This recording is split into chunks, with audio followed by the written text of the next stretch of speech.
Libros de divulgación científica. Esparciendo el conocimiento. De libros maravillosos. El cerebro de Broca. Reflexiones sobre el apasionante mundo de la ciencia. Por Carl Sagan. 1984. Editorial Grijalbo. Parte 1. Ciencia e interés humano. Introducción. Vivimos en una época extraordinaria. Son tiempos de cambios pasmosos en la organización social, el bienestar económico, los preceptos morales y éticos, las perspectivas filosóficas y religiosas y el conocimiento que tiene el hombre de sí mismo, así como en nuestra comprensión de este inmenso universo que nos acoge como grano de arena dentro de un océano cósmico. Desde que el hombre es hombre se ha venido interrogando acerca de una serie de cuestiones profundas y fundamentales, que nos evocan maravillas y, cuando menos, estimulan un conocimiento provisional y dubitativo. Son preguntas sobre los orígenes de la conciencia, la vida sobre nuestro planeta, los primeros tiempos de la Tierra, la formación del Sol, la posibilidad de que existan seres inteligentes en alguna otra parte de la inmensidad celeste. Y la más ambiciosa e inquietante de todas, ¿cuál es el origen, naturaleza y destino último del universo? Excepto en las más recientes fases de la historia humana, todos estos temas habían sido competencia exclusiva de filósofos y poetas, chamanes y teólogos. La diversidad y mutua contradicción entre las respuestas ofrecidas ya era claro indicio de que muy pocas de las soluciones propuestas podían ser correctas. Pero hoy, como resultado del conocimiento tan penosamente arrancado a la naturaleza a través de generaciones dedicadas a pensar, observar y experimentar cuidadosamente, estamos a punto de vislumbrar unas primeras respuestas aproximadas a muchas de ellas. Hay una serie de temas que entretejen la estructura del presente libro. Aparecen tempranamente, desaparecen durante unos cuantos capítulos, y acaban por saltar de nuevo a la luz dentro de un contexto generalmente distinto. Entre ellos, cabe citar los placeres y consecuencias sociales de la empresa científica, la pseudociencia o ciencia pop, el tema de las doctrinas religiosas y su estrecha vinculación con el anterior, la exploración de los planetas y la búsqueda de vida extraterrestre, y también, Albert Einstein, cuando se cumple el centenario de su nacimiento.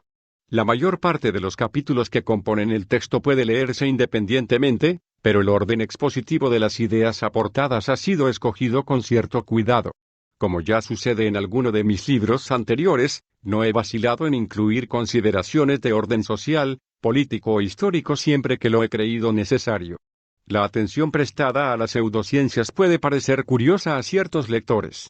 Los cultivadores de la ciencia popular recibieron años el apelativo de fabricantes de paradojas, paradoxers, curiosa expresión acuñada en Inglaterra el siglo pasado para designar a quienes inventan elaboradas e indemostradas explicaciones cuando la ciencia ya había llegado mucho antes a la comprensión de los problemas y los explicaba en términos mucho más simples.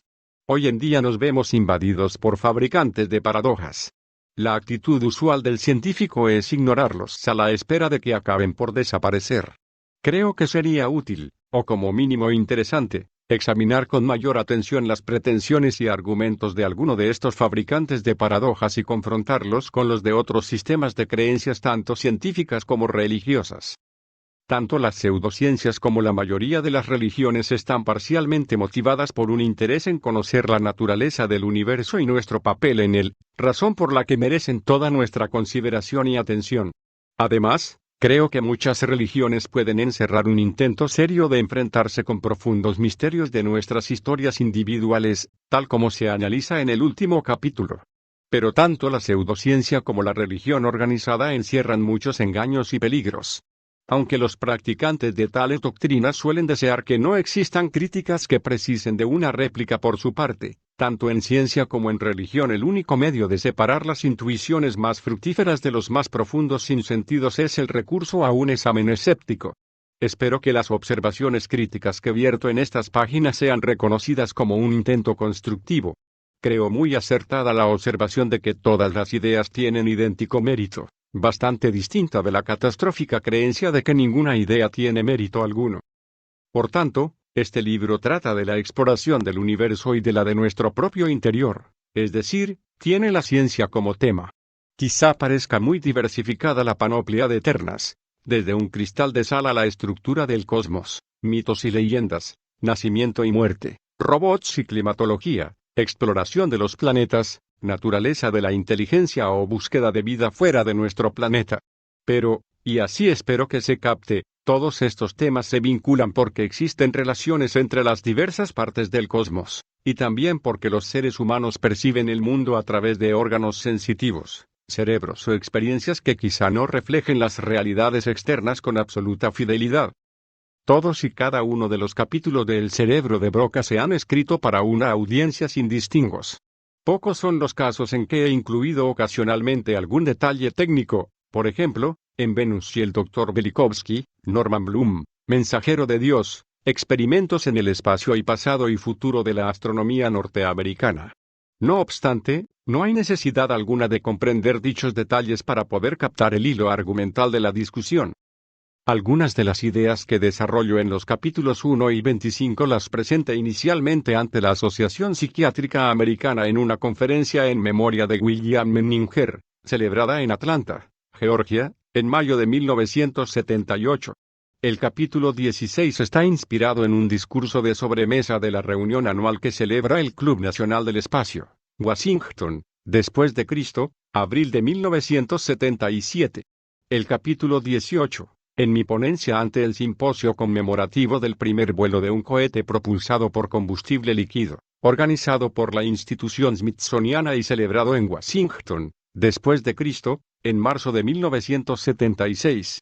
El capítulo 23, en un sermón pronunciado ante la Sage Chapel Convocation de la Universidad de Cornell en noviembre de 1977. Y el capítulo 7, en una charla mantenida en la reunión anual de la Asociación Americana para el Progreso de la Ciencia en febrero de 1974. Este libro se escribe poco antes, por lo menos, yo creo que pocos años o décadas antes de que arranquemos del cosmos las respuestas a muchas de nuestras engorrosas y algo reverenciales interrogaciones sobre orígenes y destinos. Si antes no nos autodestruimos, buena parte de nosotros llegara a conocer las respuestas. Si hubiésemos nacido 50 años antes, hubiéramos podido maravillarnos, meditar y especular sobre los temas indicados, pero sin poder hacer nada por descifrarlos. Si naciéramos dentro de 50 años, creo que ya se habrían descubierto los enigmas. Nuestros hijos conocerán y aprenderán las respuestas antes de que hayan tenido ni la menor posibilidad de formularse las preguntas. La época más exquisita, satisfactoria y estimulante para vivir es aquella en la que pasemos de la ignorancia al conocimiento de estas cuestiones fundamentales, la época en que comenzamos maravillándonos y terminaremos por comprender. Dentro de los 4.000 millones de años de historia de la vida sobre nuestro planeta, dentro de los 4 millones de años de historia de la familia humana, hay una sola generación privilegiada que podrá vivir este momento único de transición, la nuestra. Ithaca, Nueva York, octubre de 1978, parte 1. Ciencia e interés humano.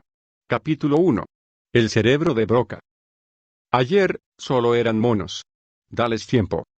Pues si eran monos, ¿quién tuvo retuvo? No, esta vez será diferente. Vuelve dentro de alrededor de un siglo y verás. Los dioses, hablando de la Tierra, en la versión cinematográfica del libro de H. G. Wells, El hombre que podía hacer milagros, 1936. En cierto sentido, el Museo del Hombre no se diferenciaba de muchos otros. Situado sobre un suave promontorio, desde su restaurante podía captarse una hermosa perspectiva de la Torre Eiffel. Estábamos allí para conversar con Yves Coppens, eminente paleoantropólogo y competente director adjunto del museo. Coppens ha estudiado nuestros ancestros, cuyos fósiles proceden de la garganta de Olduvai, en Kenia y Tanzania, y del lago Turkana, en Etiopía. Hace unos 2 millones de años vivían en el este de África unas criaturas a las que denominamos Homo habilis, de una estatura aproximada de 1,20 metros, que construían y utilizaban herramientas de piedra, que quizá llegaban a construir viviendas muy simples y cuyos cerebros, a lo largo de un espectacular proceso de acrecentamiento, llegarían a transformarlos en lo que somos hoy en día. Las instituciones museísticas de este tipo tienen un rostro público y otro privado. La vertiente pública incluye los materiales etnográficos y de antropología cultural expuestos al visitante, vestidos de mongoles o telas pintadas por nativos americanos, algunas quizá preparadas especialmente para que las compraran los voyageurs y los emprendedores antropólogos franceses. Pero en su trastienda se albergan otras muchas cosas, gente encargada de preparar las diferentes exposiciones, vastas salas que sirven de almacén a objetos inadecuados para su presentación al público, ya sea por el tema que tratan o por razones de espacio, áreas en las que trabaja el personal dedicado a la investigación. Fuimos conducidos a través de oscuros laberintos y mohosas salas, que iban desde angostos cubículos a amplias rotondas.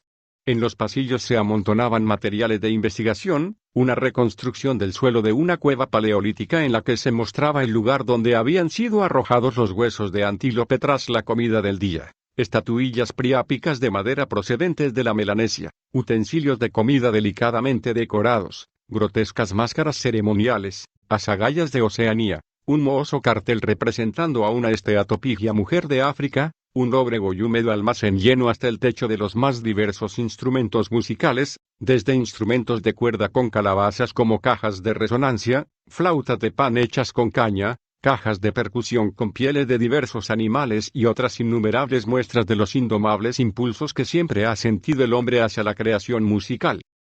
Aquí y allí podían verse unas pocas personas ocupadas en labores de investigación, cuyo porte y maneras distantes y respetuosas contrastaban vivamente con la cordial capacidad bilingüe de Coppens. Obviamente, la mayor parte de las salas estaban destinadas al almacenamiento de materiales antropológicos recogidos y coleccionados durante más de un siglo. Se tenía la sensación de transitar por un museo de segundo orden en el que se habían recogido materiales no tanto porque tuvieran demasiado interés sino porque tal vez lo habían tenido en otros tiempos pretéritos. Podía percibirse en el ambiente la presencia de los directores del museo durante el siglo XIX, cubiertos con sus levitas ocupados básicamente en trabajos de goniometría y craniología, febrilmente entregados a coleccionarlo y medirlo todo con la pía esperanza de que la mera cuantificación podía llevarles hasta la comprensión de los interrogantes planteados. Aún existía otra zona del museo más recóndita, una extraña mezcla de activos centro de investigación y de vitrinas, armarios y anaqueles franca y totalmente abandonados.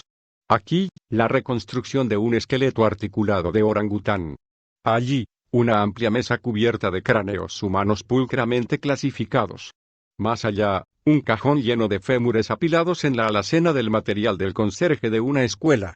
Existía también una demarcación donde se alineaban restos neandertalienses, entre ellos el primer cráneo reconstruido de un hombre de Neandertal, obra de Marcellin Boule.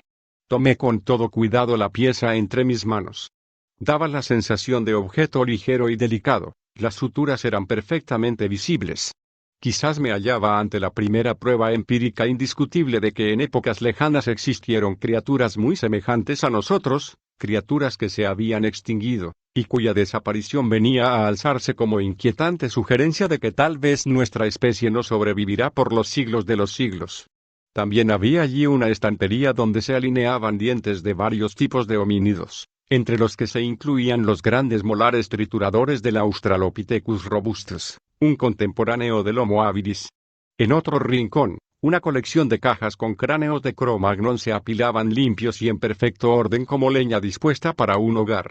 Todo este conjunto de reliquias eran los razonables y en cierto modo imprescindibles fragmentos probatorios que habían permitido reconstruir parte de la historia de nuestros ancestros y parientes colaterales. En el fondo de la sala había otras colecciones más macabras y turbadoras. Una vitrina encerraba dos cabezas de reducidas dimensiones con un aire burlón en sus muecas. Unos correosos labios vueltos hacia arriba dejaban al descubierto hileras de dientes puntiagudos y diminutos. A su lado, múltiples frascos herméticamente cerrados encerraban pálidos embriones y fetos humanos bañados en un sombrío fluido verdoso. La mayor parte de los especímenes eran normales, aunque ocasionalmente la mirada podía detenerse ante alguna inesperada anomalía como, por ejemplo, un par de siameses unidos por el esternón o un feto con dos cabezas y sus 4 ojos herméticamente cerrados. Pero aún había más. Una hilera de amplios frascos cilíndricos que albergaban, para mi asombro, cabezas humanas perfectamente conservadas. Un hombre de enormes mostachos rojos, de poco más de 20 años y originario, como indicaba la etiqueta adjunta, de Nueva Caledonia. Quizás se tratase de un marinero que se había embarcado rumbo a los trópicos donde tras ser capturado perdería la vida, su cabeza se había convertido involuntariamente en objeto de estudio científico.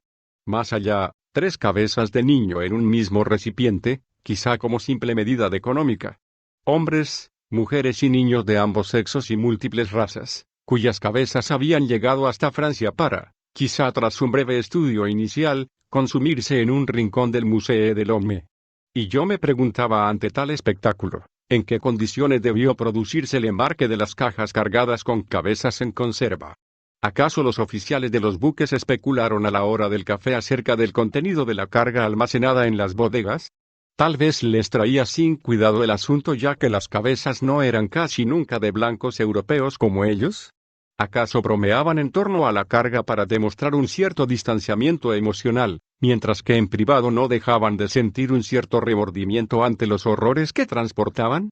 Una vez llegadas a París las colecciones, fueron recibidas por científicos activos y sistemáticos que dirigían con eficacia las operaciones de transporte y almacenamiento de los cargamentos de cabezas.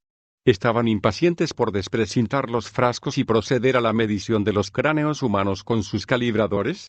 ¿Acaso el responsable de la colección, fuera quien fuese, asumía su trabajo con entusiasmo y arrogancia libres de todo objetivo secundario? Siguiendo mi visita, llegamos al rincón más recóndito de esta ala del museo. Y allí descubrí una colección de retorcidos objetos grisáceos nadando en formalina a fin de retardar su descomposición. Se trataba de un conjunto de anaqueles con cerebros humanos. Alguien se había ocupado de practicar rutinarias craneotomías en cadáveres de personalidades con objeto de extirpar sus cerebros en beneficio del progreso científico. Allí estaba el cerebro de un intelectual europeo que había alcanzado renombre momentáneo antes de marchitarse en aquellas polvorientas estanterías. Acullá el cerebro de un convicto asesino. ¿Qué duda cabe? Los científicos de la época esperaban que pudiese existir alguna anomalía, algún indicio revelador, en la anatomía cerebral o en la configuración craneana de los asesinos. Quizá esperaban demostrar que el asesino lo creaban influencias hereditarias y no sociales. La frenología fue una desgraciada aberración del siglo XIX. Puedo oír a mi amiga Andrew afirmando, la gente a la que matamos de hambre y torturamos tiene una tendencia antisocial a robar y matar. Y creemos que actúan de ese modo a causa de su prominente entrecejo. Pero lo cierto es que no hay modo de distinguir entre los cerebros de los asesinos y los de los sabios. Los restos del cerebro de Albert Einstein están, recordémoslo de pasada, flotando en un frasco depositado en la Universidad de Wichita. Es indudable que quien hace a los criminales no es la herencia sino la sociedad. Mientras escudriñaba la colección sumido en similares meditaciones, mi vista se sintió atraída por la etiqueta unida a uno de estos frascos cilíndricos. Tomé el recipiente del anaquel y lo examiné desde cerca. En la etiqueta podía leerse P. Broca. Tenía en mis manos el cerebro de Broca. Paul Broca fue cirujano, neurólogo y antropólogo, una de las figuras más prominentes de la medicina y la antropología del siglo pasado.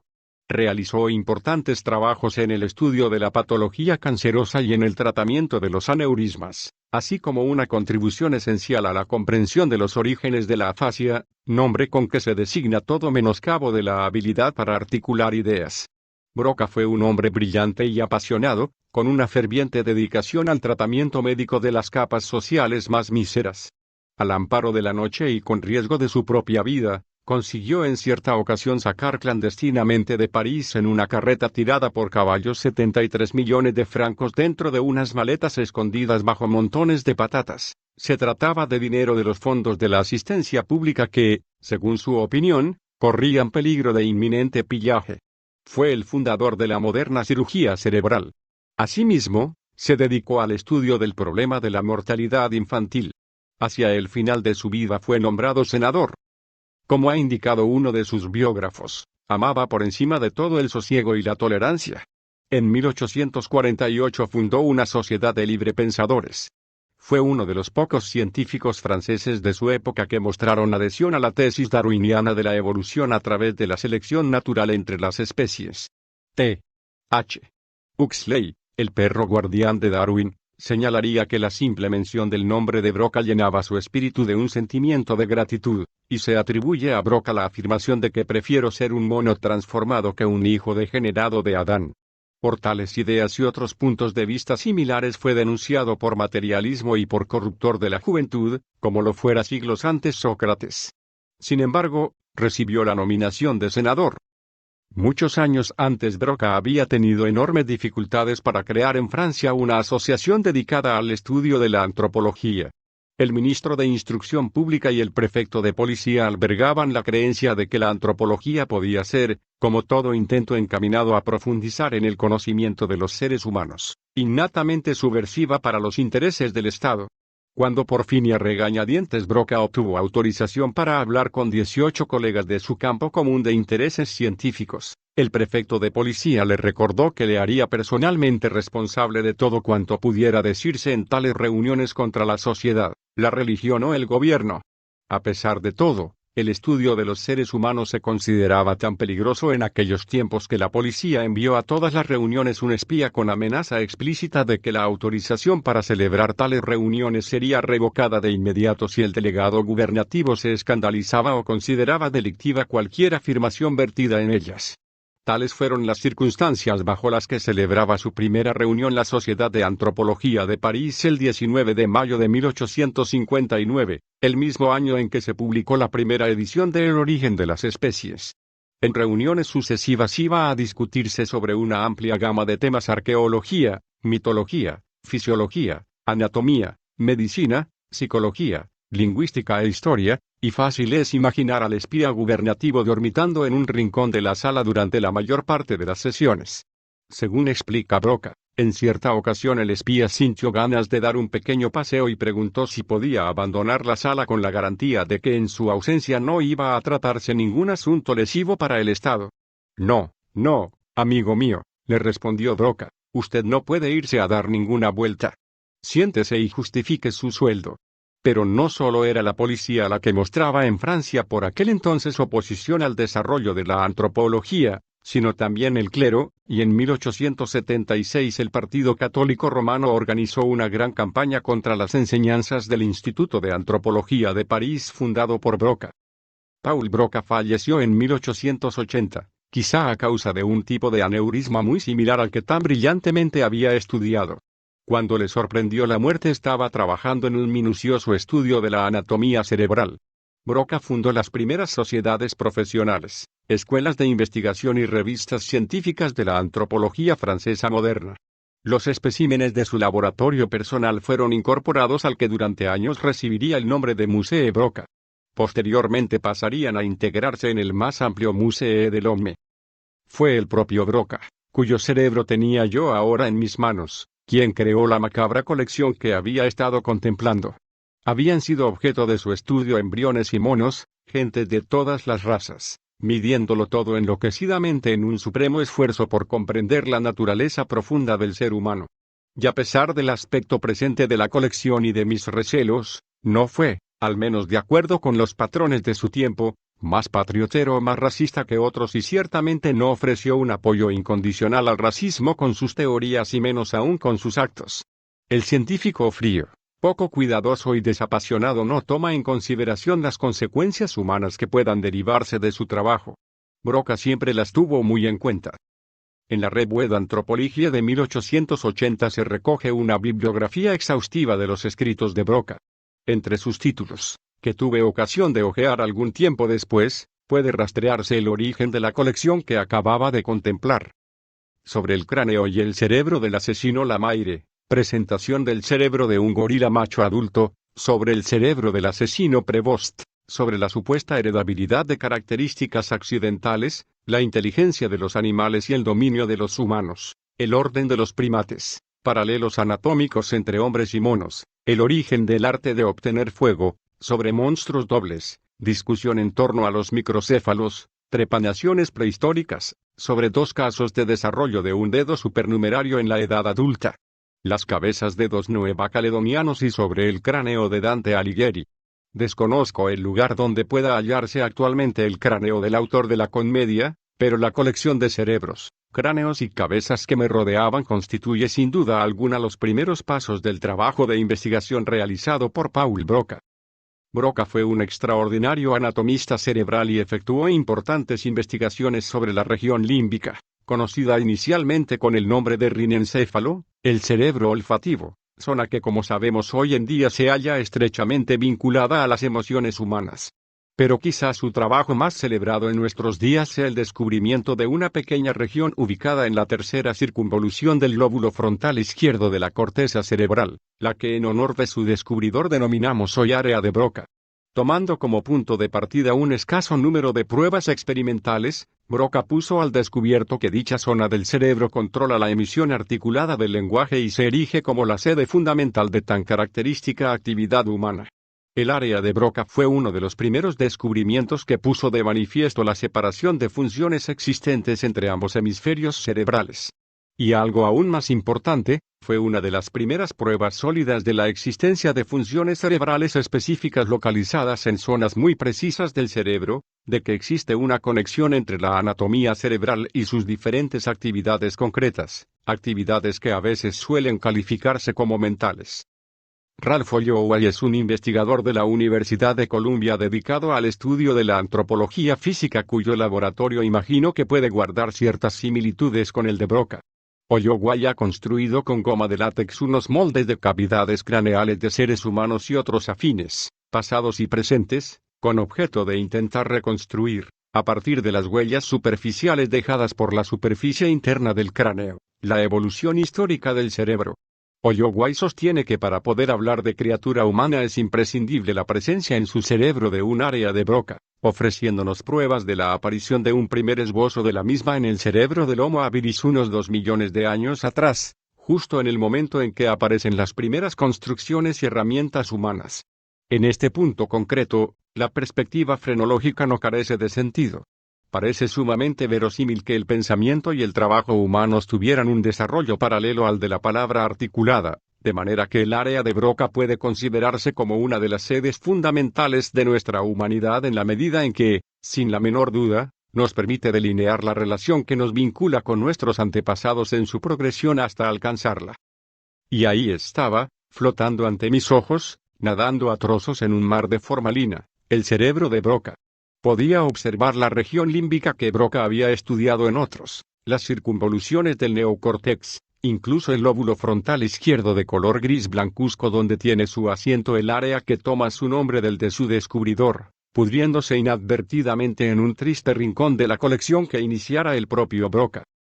Era difícil sostener el cerebro de Broca sin tener la sensación de que, en alguna medida, todavía estaban allí, presentes, su ingenio, su talante escéptico, sus abruptas gesticulaciones al hablar, sus momentos de quietud y sentimentalismo.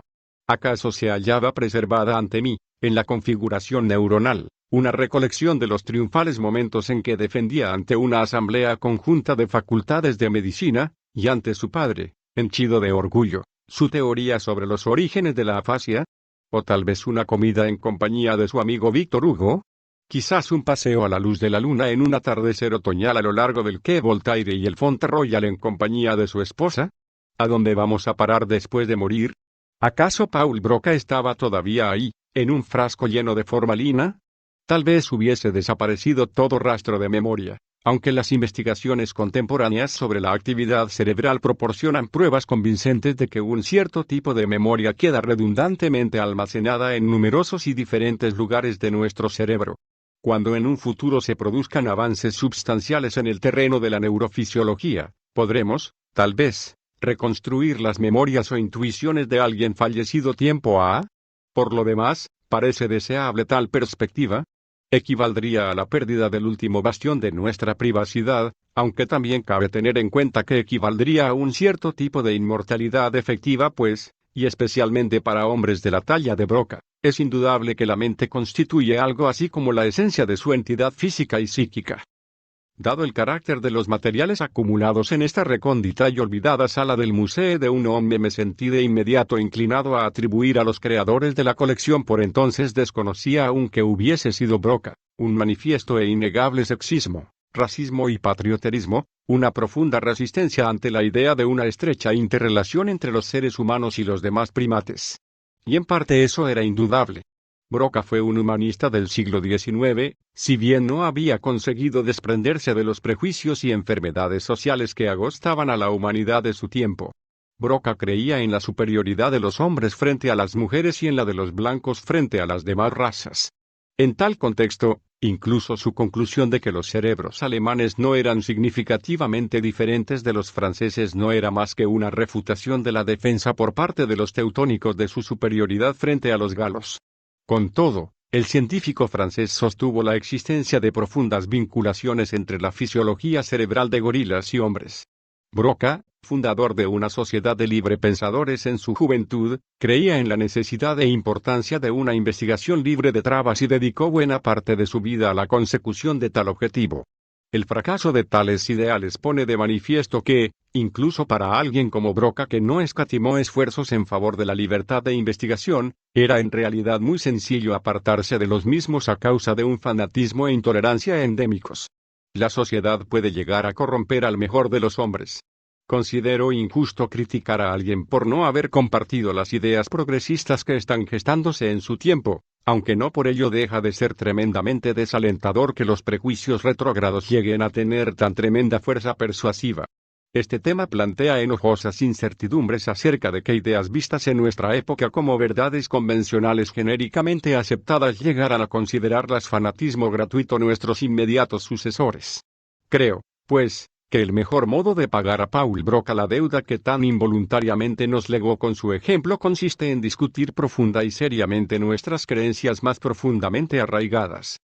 Estos frascos olvidados en un rincón y su espantoso contenido fueron coleccionados, por lo menos parcialmente, desde una perspectiva humanista, y quizá en un futuro, cuando el estudio del cerebro humano haya avanzado de forma substancial, vuelvan a mostrarse como materiales útiles para la investigación. Por mi parte, desearía conocer algo más acerca de aquel bigotudo marinero cuya cabeza fue trasladada a París desde Nueva Caledonia. Pero la contemplación de esta especie de cámara de los horrores evoca de inmediato y espontáneamente otros pensamientos perturbadores. Ante todo, no podemos evitar un intenso sentimiento de simpatía hacia seres cuya existencia nos es recordada de modo tan indecoroso, y muy especialmente hacia aquellas personas muertas en su juventud o con sufrimiento. Los caníbales originarios del noroeste de Nueva Guinea usan para la construcción de las jambas y dinteles de sus viviendas amontonamientos de calaveras. Quizás sean estos los mejores materiales para construcción de que disponen, pero los arquitectos del país no pueden ignorar por completo el terror que desencadenan sus construcciones en los viajeros desprevenidos. Las SS de Hitler, los ángeles del infierno, los chamanes, los piratas, e incluso los embotelladores de yodo, han usado el símbolo de la calavera con el propósito evidente de despertar sentimientos de terror. Se trata de algo perfecta y totalmente coherente. Cuando me encuentro en una habitación llena de calaveras es bastante probable que ande alguien por los alrededores, quizá una manada de hienas, tal vez un tétrico y activo decapitador cuya ocupación o distracción es coleccionar cráneos humanos. Tan inquietantes compañías deben evitarse o, de ser posible, proceder a su eliminación. La comezón del cabello sobre mi nuca, la aceleración del pulso y de los latidos del corazón y un pegajoso y gélido sudor han sido generados por el proceso evolutivo para que me apreste a combatir o a emprender la huida. Quienes evitan la decapitación dejan tras sí mayor descendencia. Por tanto, experimentar tales sensaciones de miedo constituye una clara ventaja desde una perspectiva evolucionista. Pero aún resulta más terrorífico encontrarse en una habitación repleta de cerebros, como si algún monstruo moral indescriptible armado con espantosas cuchillas y espátulas se arrastrara y babeara por los tejados del Musée de l'Homme. No obstante, creo que nuestras sensaciones dependen en buena medida de los propósitos que han dirigido la creación de tan macabra colección. Si el objetivo es la investigación científica, si los restos humanos han sido seccionados post-mortem y muy especialmente si han sido obtenidos con el consentimiento previo de aquellas personas a quienes pertenecieran en vida, puede pensarse que el daño ocasionado es poco y que, a la larga, tal vez incluso quepa pensar que redundarán en beneficio de la humanidad. Pero a pesar de todas estas consideraciones, no consigo tener la plena seguridad de que los científicos actúen por motivaciones ajenas totalmente a las que rigen el comportamiento de los caníbales de Nueva Guinea. ¿Acaso no suelen decir ante el nerviosismo de cualquier observador, vivo cotidianamente rodeado por estas cabezas, y es algo que no me molesta, ¿por qué le producen a usted tales náuseas? Leonardo y Vesalio tuvieron que recurrir al cohecho y al secreto para poder llevar a cabo sus primeras disecciones sistemáticas de seres humanos en Europa, a pesar de que siglos antes hubiese existido una floreciente y capaz escuela de anatomía en la antigua Grecia. La primera persona que localizó desde perspectivas neuroanatómicas la inteligencia humana en la cabeza fue Herófilo de Calcedonia, médico griego cuya actividad alcanza su cenit alrededor del 300 DC. Herófilo fue también el primero en distinguir entre nervios motores y sensoriales y efectuó el estudio más completo de la anatomía cerebral intentado hasta el Renacimiento.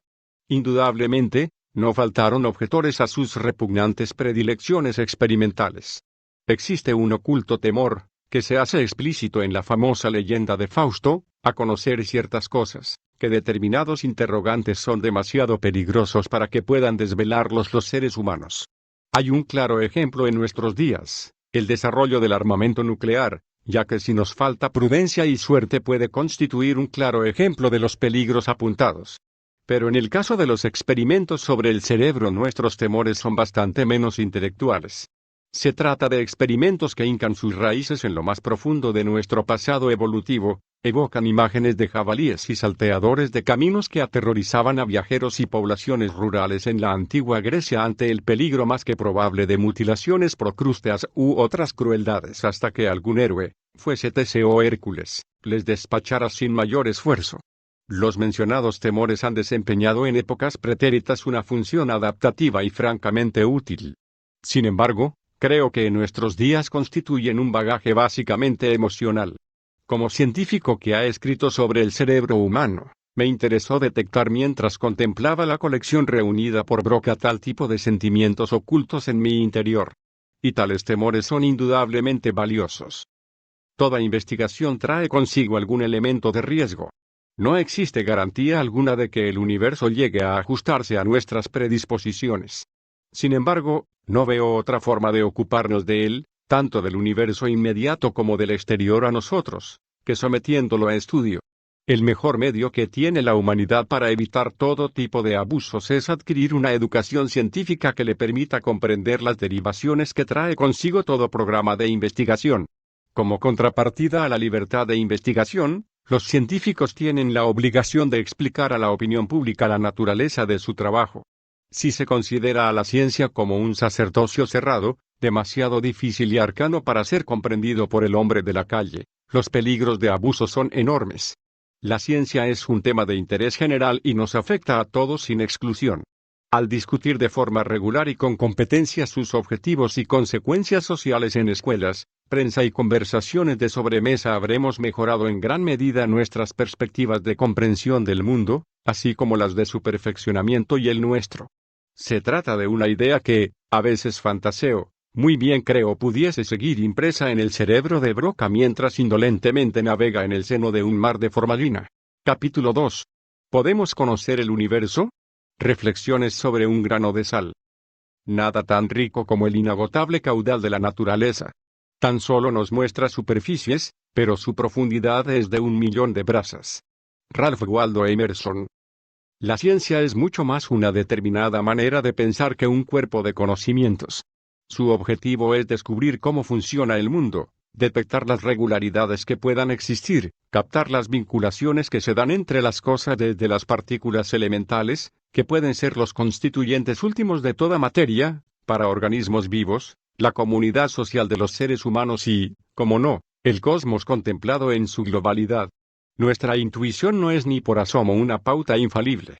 Nuestras percepciones pueden verse falseadas por la educación previa y los prejuicios, o simplemente a causa de las limitaciones de nuestros órganos sensoriales que, por descontado, solo pueden percibir directamente una pequeña fracción de los fenómenos que se producen en el mundo. Incluso una cuestión tan directa como la de si, en ausencia de fricción, cae más rápidamente una libra de plomo que un gramo de lana, fue resuelta incorrectamente por casi todo el mundo hasta llegar a Galileo, y entre los equivocados se hallaba, como no, el propio Aristóteles. La ciencia se fundamenta en la experimentación, en una ansia permanente de someter a prueba los viejos dogmas, en una apertura de espíritu que nos permita contemplar el universo tal como realmente es. No puede negarse que en ciertas ocasiones la ciencia exige coraje, como mínimo el imprescindible para poner en entredicho la sabiduría convencional.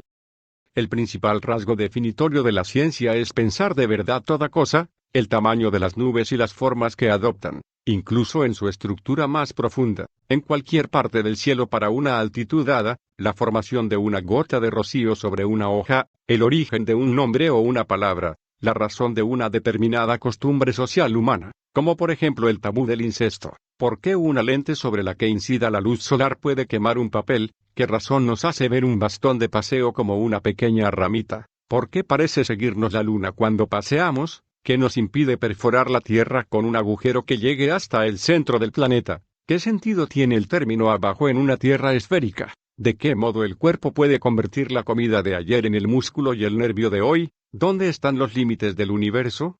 ¿Puede éste expandirse indefinidamente, o no? ¿Tiene algún significado la pregunta de qué hay más allá? Algunos de estos interrogantes son singularmente fáciles de responder. Otros, especialmente el último, son misterios de los que no conocemos la solución incluso en nuestros días. Son interrogantes naturales a resolver. Toda cultura se ha planteado, de una u otra forma, tales cuestiones. Las respuestas propuestas casi siempre han sido de categoría narrativa o fabulada, con explicaciones divorciadas de toda tarea experimental, e incluso de toda observación comparativa cuidadosa. Pero la mentalidad científica examina el mundo críticamente, como si pudieran existir otros muchos mundos alternativos, como si aquí pudiesen existir cosas que ahora no encontramos. Y en consecuencia, nos vemos obligados a responder por qué cuanto vemos es así y no de otra forma. ¿Por qué son esféricos el Sol y la Luna? ¿Por qué no piramidales, cúbicos o dodecaédricos? ¿Por qué tal simetría en el mundo? ¿Por qué, incluso, no tiene formas irregularmente caprichosas? Si alguien gasta parte de su tiempo proponiendo hipótesis, comprobando si tienen sentido y si concuerdan con cuanto ya conocemos, pensando en pruebas experimentales que den validez o se la nieguen a nuestras hipótesis, alguien está haciendo ciencia. Y a medida que van tomando más y más fuerza estos hábitos de pensamiento, más a gusto se halla el individuo con ellos. Penetrar en el corazón de las cosas, incluso en el de las más pequeñas, en el de una brizna de hierba, como dijera Walt Whitman, produce un tipo de excitación y alegría que parece muy posible que, de todos los seres que pueblan este planeta, solo puedan experimentarla los seres humanos. Somos una especie inteligente, y un uso adecuado de nuestra inteligencia nos produce placer. En este aspecto, el cerebro es como un músculo. Cuando pensamos bien, nos sentimos bien. Comprender es un cierto tipo de éxtasis. Pero, ¿hasta qué punto podemos conocer en realidad el universo que nos rodea? A veces esta pregunta la plantean individuos que esperan obtener una respuesta de tonos negativos, que sienten temor ante la idea de un universo del que algún día se llegue a conocer todo. A veces encontramos científicos que confidencialmente expresan su creencia de que todo cuanto es digno de ser conocido pronto lo será o que incluso ya lo es, y que nos pintan el cuadro de una edad dionisíaca o polinésica en la que se habrá marchitado el entusiasmo por la adquisición de nuevos descubrimientos intelectuales, lo habremos reemplazado por cierta languidez sumisa, nos alimentaremos de lotos y beberemos leche de coco fermentada o algún otro suave alucinógeno.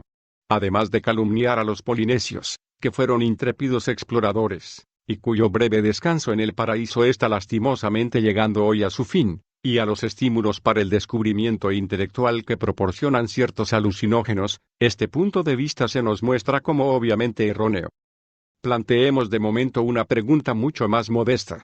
No nos preguntemos si podemos conocer la naturaleza del universo, la Vía Láctea, una estrella o un mundo, sino si nos es dado conocer, en última instancia y de forma pormenorizada, la naturaleza de un grano de sal.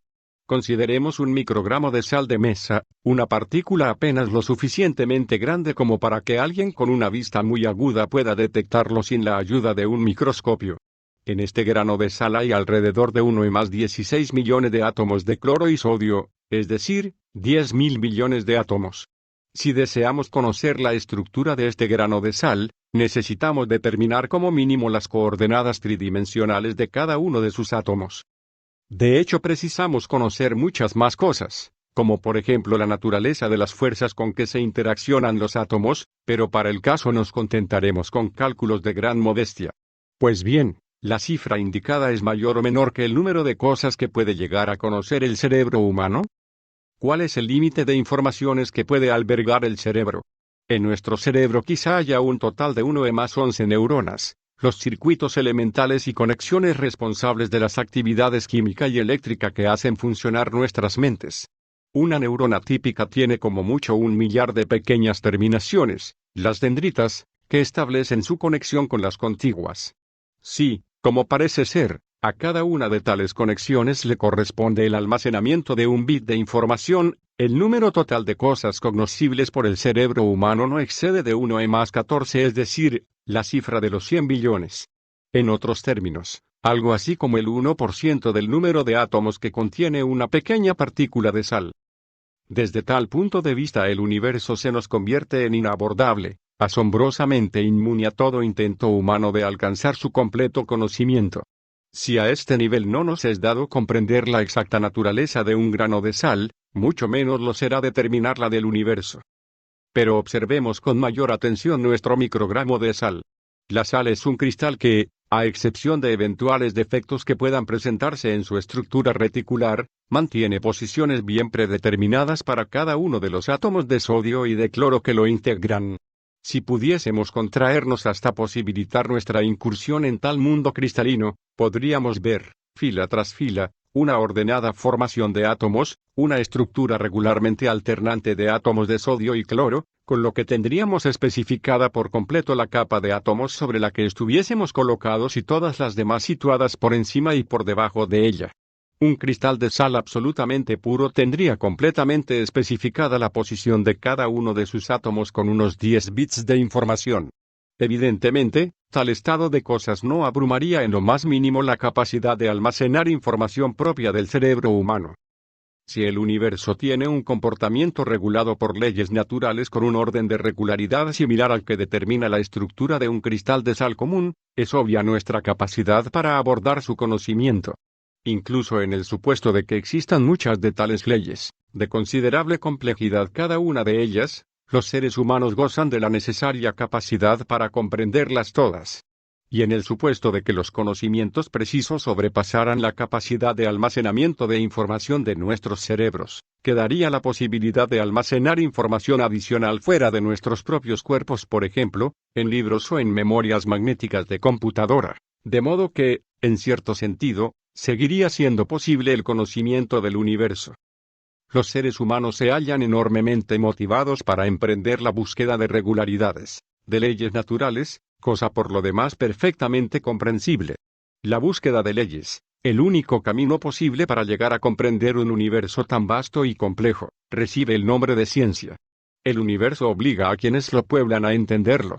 Aquellos seres que se topan en su experiencia cotidiana con un confuso revoltillo de eventos imprevisibles y carentes de regularidad se encuentran en grave peligro. El universo pertenece a quienes, al menos en cierta medida, lo han descifrado. Es un hecho realmente asombroso que existan leyes de la naturaleza, reglas que sinteticen de forma adecuada no solo cualitativa, sino también cuantitativamente, el funcionamiento del mundo. Podemos imaginar un universo sin tales leyes, un universo en el que las 1080 partículas elementales que lo integran se comportaran con absoluto e intransigente abandono. Para comprender tal tipo de universo necesitaríamos un cerebro con una masa casi tan grande como la suya. Parece bastante inverosímil suponer que en dicho universo pudiese existir vida e inteligencia, pues los seres dotados de cerebro requieren cierto grado de estabilidad y orden internos.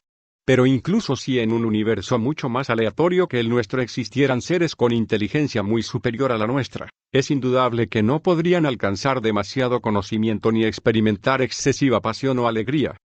Para nuestra fortuna, vivimos en un universo en el que son susceptibles de conocimiento, al menos, algunos de sus más importantes aspectos.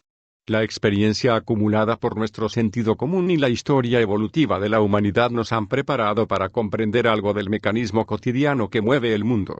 Sin embargo, cuando nos introducimos en otros ámbitos, el sentido común y la intuición ordinaria pueden llegar a convertirse en muy malos consejeros. Es pasmoso el hecho de que al aproximarnos mucho a la velocidad de la luz nuestra masa crece indefinidamente, nuestro espesor llega a ser prácticamente nulo en la dirección del movimiento y el tiempo parece detenerse para nosotros. Mucha es la gente que cree que esto es una necedad, y no pasa semanas sin que reciba una carta de alguien que se lamente de la situación. Pero no hay vuelta de hoja. Son consecuencias virtualmente ciertas, no solo por la experimentación, sino también, debido al brillantísimo análisis de Albert Einstein sobre la naturaleza del espacio y el tiempo conocido como teoría especial de la relatividad. No viene al caso que tales efectos puedan parecernos escasamente razonables, pues no tenemos el menor hábito de viajar a velocidades próximas a la de la luz. En el terreno de las altas velocidades, el testimonio de nuestro sentido común resulta irrelevante. Imaginemos ahora una molécula aislada compuesta por dos átomos cuya estructura pueda recordarnos por su forma a la de unas pesas de halterofilia. Por ejemplo, puede muy bien ser una molécula de sal común. Dicha molécula gira alrededor de un eje en dirección idéntica a la línea que une ambos átomos. Pues bien, en el mundo de la mecánica cuántica, en el reino de lo extraordinariamente pequeño, nuestro juego de pesas no puede tomar cualquier orientación. Es perfectamente posible, para fijar un supuesto, que esté orientado horizontal o verticalmente, pero no será posible que lo esté en muchas de las inclinaciones angulares intermedias. En otras palabras, le están prohibidas ciertas inclinaciones rotacionales. ¿Prohibidas por quién? Pues por las leyes de la naturaleza. El universo está construido de tal forma que limita, o cuantifica, las posibilidades de rotación. No tenemos evidencia experimental de este hecho en nuestra vida cotidiana. Podemos encontrarlo tan sorprendente como si al efectuar ejercicios de gimnasia sueca fuéramos tan torpes como para poder colocar los brazos en cruz o extendidos hacia el cielo, pero nos fuera imposible adoptar un buen número de posturas intermedias. Pero téngase en cuenta que nuestra vida no se desarrolla en el ámbito de lo minúsculo, dentro de una escala del orden de 10-13 centímetros, en un mundo donde hay 12 ceros entre la coma que separa las unidades y la primera cifra significativa. Las intuiciones de nuestro sentido común no cuentan para nada. Lo que vale es el experimento, en el caso que nos ocupa, la observación de las frecuencias de infrarrojos en los espectros moleculares. Y estos nos muestran que la rotación molecular debe ser cuantificada. La idea de que el mundo plantea restricciones a las posibilidades de acción humanas es frustrante. ¿Por qué no podemos tener ciertas posiciones rotacionales intermedias? ¿Por qué no podemos viajar más deprisa que la luz? Sin embargo, todo cuanto podemos decir hasta el presente es que el universo está construido precisamente así. Tales limitaciones no solo nos obligan a ser más humildes, sino que convierten el mundo en algo más comprensible. Cada constricción corresponde a una ley natural, a una regularidad en el universo. Cuanto más grande sea el número de constricciones acerca de las posibilidades reales de la materia y la energía, mayor conocimiento del universo podremos alcanzar los hombres. En cualquier caso, la cognoscibilidad del universo no solo depende de cuántas sean las leyes naturales que nos permiten enmarcar para su análisis una amplia serie de fenómenos divergentes en apariencia, sino también de la apertura mental y capacidad intelectual que mostremos respecto a la comprensión de tales leyes. Seguramente nuestras formulaciones de las regularidades de la naturaleza dependen del modo en que está construido nuestro cerebro, pero también, y en buena medida, de aquel en que lo está el universo. Por mi parte, me gusta vivir en un universo que encierra aún mucho de desconocido y que, al mismo tiempo, es susceptible de llegar a ser interpretado. Un universo del que lo conociéramos todo sería estático y deprimente, tan aburrido como el cielo que nos prometen ciertos teólogos pobres de espíritu. Un universo que se nos muestre incognoscible no es lugar ciertamente adecuado para un ser que piensa. El universo ideal para nosotros es algo bastante más similar al sitio en que vivimos. Y me atrevo a conjeturar que no es simple coincidencia. Capítulo 3. Este mundo que nos llama como una liberación. Para castigarme por mi desprecio a la autoridad, el destino me convierte en tal. Einstein. Albert Einstein nació en Ulm, Alemania, en 1879, hace ahora justamente un siglo. Pertenece al pequeño grupo de individuos de todas las épocas que remodelan el mundo gracias a un don muy especial, el talento preciso para contemplar viejos hechos según nuevos enfoques, para plantear profundos desafíos a la sabiduría convencional. Durante décadas y décadas ha sido una figura honrada y mitificada, el único científico cuyo nombre se le acudía de inmediato al ciudadano medio.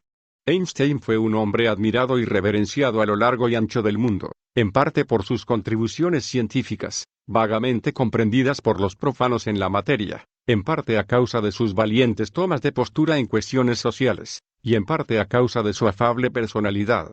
Para los hijos de inmigrantes con inclinaciones científicas, o para quienes, como en mi caso, vivieron su infancia en los años de la depresión, el respeto otorgado a Einstein les hizo ver que existían personas como los científicos, que una carrera científica no era un sueño totalmente inalcanzable. Una de sus principales aportaciones, aunque involuntaria, fue la de constituirse como paradigma de científico. Sin Einstein, muchos de los jóvenes que se convirtieron en científicos en los años subsiguientes a la década de los 20 jamás hubieran oído hablar de la existencia de la empresa científica. El substrato lógico de la teoría especial de la relatividad einsteiniana pudo haberse desarrollado un siglo antes, pero aunque otros avanzaran una serie de intuiciones premonitorias, la relatividad debía esperar a Einstein para madurar definitivamente. Los fundamentos físicos de la teoría especial de la relatividad son muy simples, y muchos de sus resultados esenciales pueden ser derivados del álgebra secundaria y de la reflexión sobre el movimiento de un bote que remonte una corriente fluvial o avance a su favor. La vida de Einstein fue rica en genialidad e ironía. Sintió gran pasión por todos los problemas cruciales de su tiempo, efectuó interesantes incursiones en los ámbitos de la educación y de las relaciones entre ciencia y política, y fue un vivo ejemplo de que, después de todo, el trabajo de ciertos individuos puede llegar a cambiar el mundo. Siendo niño ofreció escasísimos indicios de cuánto llegaría a ser más tarde. Él mismo rememorará años después: mis padres estaban preocupados porque no comencé a hablar hasta época comparativamente tardía, y llegaron a consultar el problema con un médico. Por aquel entonces, seguro que no tenía menos de 3 años. Fue un estudiante mediocre en sus años escolares, y recordaba a sus maestros bajo la figura de sargentos instructores. Durante los años juveniles de Einstein, las pautas de la educación europea eran un altisonante nacionalismo y una marcada rigidez intelectual. El joven Einstein se rebelaba contra los obtusos y mecanizados métodos educativos de la época. Prefería sobrellevar todo tipo de castigos antes que aprender de memoria cosas que no comprendía. Einstein detestó toda su vida a los partidarios de una disciplina rígida, tanto en los terrenos de la educación como en los de la ciencia y la política. A los 5 años se sintió turbado por el misterio del círculo.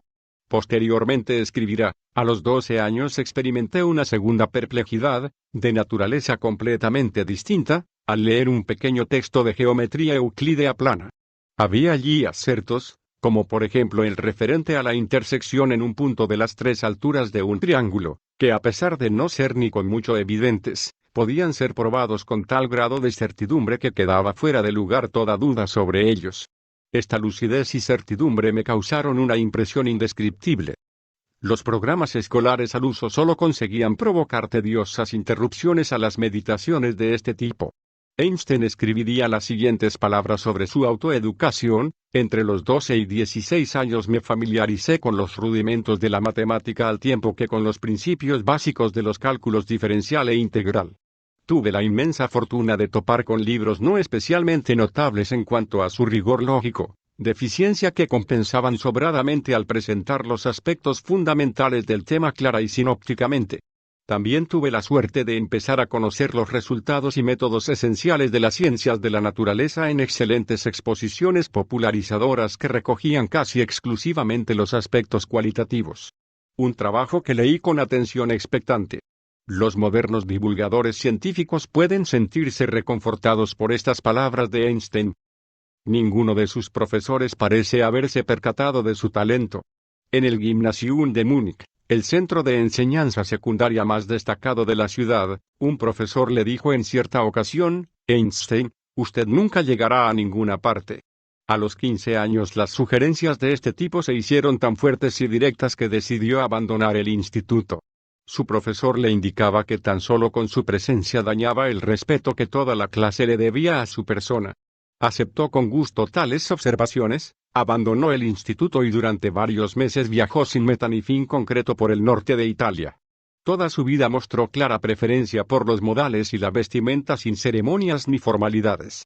De haber transcurrido su adolescencia en la década de los 60 o los 70 de nuestro siglo, En vez de la década de 1890, la gente convencional le habría calificado de hippie casi sin lugar a dudas. Su curiosidad por la física y su admiración ante el universo le permitieron superar muy pronto su aversión hacia los métodos educativos imperantes, y a no tardar solicitaría su ingreso, sin diploma que certificara sus estudios secundarios, en el Instituto Federal de Tecnología de Zúrich. Suspendió el examen de aptitud, se matriculó en un instituto suizo de enseñanza media por su propia cuenta y riesgo para subsanar sus lagunas, y al año siguiente fue admitido por fin en el Instituto Federal de Tecnología. No obstante, seguía siendo un estudiante mediocre. No le satisfacía el estudio de las materias obligatoriamente prescritas, esquivaba la biblioteca del centro e intentaba hasta donde le era posible trabajar sobre sus verdaderos intereses.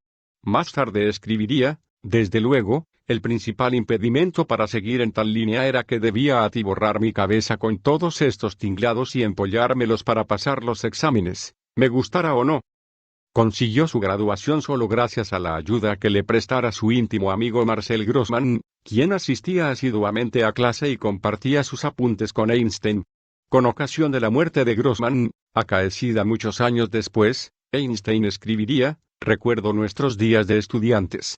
Él era un estudiante irreprochable, yo un desordenado y un soñador.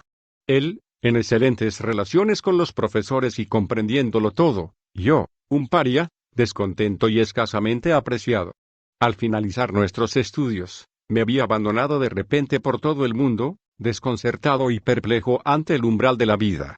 La graduación la obtuvo gracias a un esfuerzo final para sumergirse en los apuntes de Grossmann. Pero estudiando en la preparación de los exámenes finales, recordará que mi ánimo llegó a sentirse bloqueado hasta tal punto que durante un año entero hallé completamente enojoso el análisis y consideración de cualquier problema científico. Es casi milagroso que los métodos modernos de instrucción no hayan conseguido ahogar por completo la santa curiosidad de la investigación, pues la principal necesidad de tan delicada planta, aparte del estímulo inicial, es la libertad. Sin esta, corre seguro peligro de muerte. Y creo que incluso puede despojarse de su voracidad a un animal de presa sano si se le obliga a comer a golpes de látigo, con hambre o sin ella. Sus observaciones deben templar el espíritu de toda persona involucrada en la educación científica.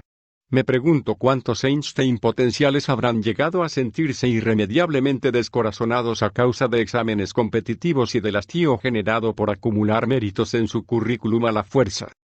Después de haberse ganado el sustento con diversos trabajos ocasionales, Einstein aceptó una oferta para trabajar como inspector de solicitudes en la oficina suiza de patentes cita en Berna, oportunidad que obtuvo gracias a la mediación del padre de Marcel Grossmann. Por estas fechas renunciaría a la nacionalidad alemana para convertirse en ciudadano suizo. 3 años después, en 1903, se casaba con su prometida. No sabemos casi nada acerca de las patentes aprobadas y rechazadas por Einstein, y sería de gran interés determinar si alguna de las que pasaron por sus manos llegó a tener cierta influencia estimulante en sus meditaciones sobre la física. Vaness Hoffman, uno de sus biógrafos, escribe que en la oficina de patentes Einstein aprendió pronto a deshacerse de sus tareas con rapidez y eficiencia. Eso le permitiría arrebatar preciosos minutos para sus propios cálculos clandestinos, que escondía con rapidez y sentido de culpabilidad en el interior de su pupitre de trabajo al menor ruido de pasos que se aproximasen. Tales fueron las circunstancias en que se gestaría el nacimiento de la gran teoría de la relatividad.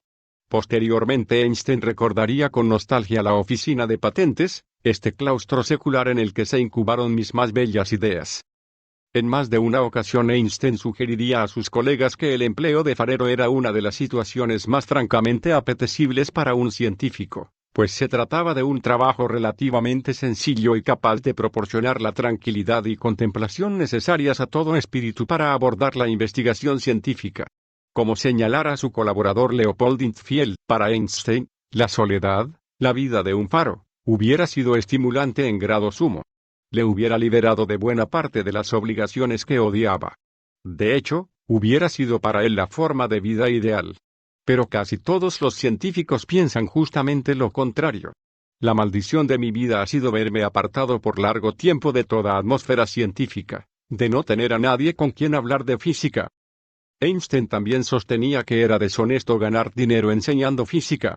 Argumentaba que era muchísimo mejor para un físico ganarse el sustento con algún otro trabajo sencillo y honesto, y que la física debía cultivarla en sus ratos libres. Cuando años más tarde Einstein hiciera una observación similar en América, señaló que le hubiese encantado trabajar de fontanero, lo que le valió una inmediata nominación como miembro honorario del sindicato del ramo. En 1905 Einstein publicó 4 artículos de investigación, producto de sus ratos libres en la oficina de patentes, en la publicación especializada más prestigiosa de la época, los Annaten der Physik. En el primero de ellos demostraba que la luz tiene al mismo tiempo propiedades corpusculares y propiedades ondulatorias, exponiendo por vez primera el desconcertante efecto fotoeléctrico, de acuerdo con el cual los sólidos estimulados por una radiación lumínica emiten electrones. En el segundo exploraba la naturaleza de las moléculas a través del estadístico movimiento browniano que presentan las pequeñas partículas en suspensión. En los 2 restantes introducía la teoría especial de la relatividad, explicitando por primera vez la famosa ecuación E igual a mc2, tan ampliamente citada como escasamente comprendida. La ecuación expresa la convertibilidad de la materia en energía, y viceversa. Amplía la ley de la conservación de la energía a una ley que nos habla de la conservación de la energía y la masa, por la que se afirma que energía y masa no pueden ser creadas ni destruidas, si bien una determinada forma de energía puede convertirse en materia y a la inversa. En circunstancias ideales, la cantidad de energía que puede obtenerse de una masa m es mc2, donde c es la velocidad de la luz. La velocidad de la luz siempre se representa por c, jamás por c, y su valor es de 300.000 kilómetros por segundo. Si medimos m en gramos y c en centímetros por segundo, E nos vendrá dada en una unidad de energía denominada ergio. La total conversión de un gramo de masa en energía produce 1x, 13 más 10 2 igual 9 más 20 ergios, cantidad equivalente a la que desprende la explosión súbita de unas 1000 toneladas de TNT. Por consiguiente, si hallamos la forma de extraerlos, los recursos energéticos que albergan pequeñísimas cantidades de materia son enormes. Las armas nucleares y las centrales nucleares son otros tantos ejemplos de los vacilantes y éticamente ambiguos esfuerzos encaminados a obtener la energía que encierra la materia, según nos descubriera Einstein. Un arma termonuclear, por ejemplo una bomba de hidrógeno, es un ingenio de poder terrorífico, aunque dada una masa m de hidrógeno tan solo consigue obtener menos del 1% del poder energético mc2 que encierra. Los 4 artículos que publicara Einstein en 1905 hubieran sido una producción impresionante como fruto de toda una vida dedicada a la investigación para cualquier físico. Si se contemplan como lo que en realidad fueron, el resultado de los ratos libres de un año de trabajo de un empleado de 26 años de una oficina de patentes suiza, es algo más que asombroso. Son muchos los historiadores de la ciencia que han calificado 1905 como annus mirabilis, año milagroso. Dentro de la historia de la física, y con inquietantes parecidos, solo ha existido otro año adjetivable de tal, 1666, cuando Isaac Newton, con 24 años, aislado en una zona rural a causa de una epidemia de peste bubónica, esbozó una explicación para la naturaleza espectral de la luz del Sol. Inventó los cálculos diferencial e integral y postuló la teoría de la gravitación universal. Junto con la teoría general de la relatividad, formulada por vez primera en 1915, los artículos de 1905 representan el principal logro de la vida científica de Einstein. Antes de Einstein los físicos sostenían la generalizada creencia de que existían marcos de referencia privilegiados, cosas tales como un espacio y un tiempo absolutos. El punto de partida de las meditaciones de Einstein fue que desde cualquier marco de referencia cualquier observador, fuera cual fuese su ubicación, velocidad o aceleración, las leyes fundamentales de la naturaleza debían contemplarse de idéntica manera. Parece ser que su idea sobre los sistemas de referencia en física se vio influenciada por sus actitudes sociales y políticas y por su resistencia ante el estridente patrioterismo que impregnara la Alemania del siglo XIX. En este sentido, la idea de la relatividad se ha convertido en un lugar común antropológico, y los científicos sociales han hecho suya la idea de un relativismo cultural. Existen diversos contextos sociales distintos y diferentes interpretaciones del mundo y de los preceptos éticos y religiosos. Por lo demás, las diferentes sociedades humanas son prácticamente comparables en cuanto a su validez. En un principio no se produjo, ni mucho menos, una aceptación generalizada de la relatividad especial. A modo de nuevo intento de integrarse en la vida académica, Einstein presentó su recién publicado artículo sobre la relatividad a la Universidad de Berna como ejemplo de su trabajo. Evidentemente, él lo consideraba como un buen trabajo de investigación. Sin embargo, le fue rechazado tildándolo de incomprensible y hubo de seguir en la oficina de patentes hasta 1909. A pesar de todo, la publicación del trabajo no pasó desapercibida para todo el mundo y poco a poco algunas de las figuras señeras de la física europea de la época empezaron a sospechar que Einstein podía muy bien ser uno de los más grandes científicos de todas las épocas. Pero aún y así, su trabajo sobre la relatividad generó vivas polémicas. En una carta de recomendación para que Einstein fuera contratado en la Universidad de Berlín, un eminente científico alemán sugería que la relatividad era un excurso hipotético, una aberración momentánea, y que a pesar de todo, Einstein era realmente un pensador de primer orden. El premio Nobel, de cuya concesión tuvo noticia durante una visita a Oriente en 1921, se le otorgaba por su trabajo sobre el efecto fotoeléctrico y otras contribuciones a la física teórica. La relatividad seguía siendo considerada un tema demasiado polémico como para mencionarlo explícitamente. Las opiniones políticas y religiosas de Einstein estaban explícitamente relacionadas con su trabajo científico. Sus padres eran de origen judío, aunque no practicantes del ritual religioso. No obstante, Einstein se inclinó hacia una religiosidad convencional por influjo de la maquinaria educativa tradicional, el Estado y la escuela. Pero a los 12 años tal situación cambió bruscamente. A través de la lectura de libros de divulgación científica llegué pronto a la convicción de que muchas de las historias bíblicas no pueden ser verdaderas. Como consecuencia abracé con todas mis fuerzas la libertad de pensamiento y empecé a considerar que a la juventud la estaba estafando intencionadamente el Estado mediante la propagación de mentiras. Fue una impresión abrumadora. De esta experiencia nació una firme sospecha ante todo tipo de autoridad, una actitud escéptica ante las convicciones vigentes en todo contexto social específico, actitud que nunca abandoné, aun cuando con el paso del tiempo, una vez fui comprendiendo más a fondo las conexiones causales, perdió parte de su virulencia inicial. Poco antes de estallar la Primera Guerra Mundial, Einstein aceptó una plaza de profesor en el reputado Institut Kaiser Wilhelm de Berlín. Su deseo de trabajar en el centro de física teórica de más prestigio en su época fue momentáneamente más fuerte que su antipatía hacia el militarismo alemán. El estallido de la conflagración mundial cogió a la esposa y a los 2 hijos de Einstein en Suiza, impidiéndoles regresar a Alemania. Pocos años después esta separación forzosa desembocaría en divorcio, aunque cuando Einstein recibió el premio Nobel en 1921, a pesar de haberse casado ya otra vez, entregó la suma total del mismo, $30,000, a su primera esposa y sus hijos.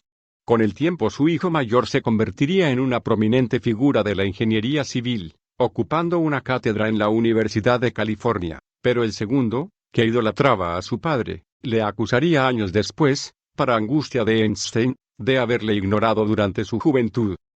Einstein, que se declaraba socialista, acabó convenciéndose de que la Primera Guerra Mundial estalló fundamentalmente a causa de las intrigas e incompetencia de las clases dirigentes del momento, conclusión que por otro lado sustentan buena parte de los historiadores contemporáneos.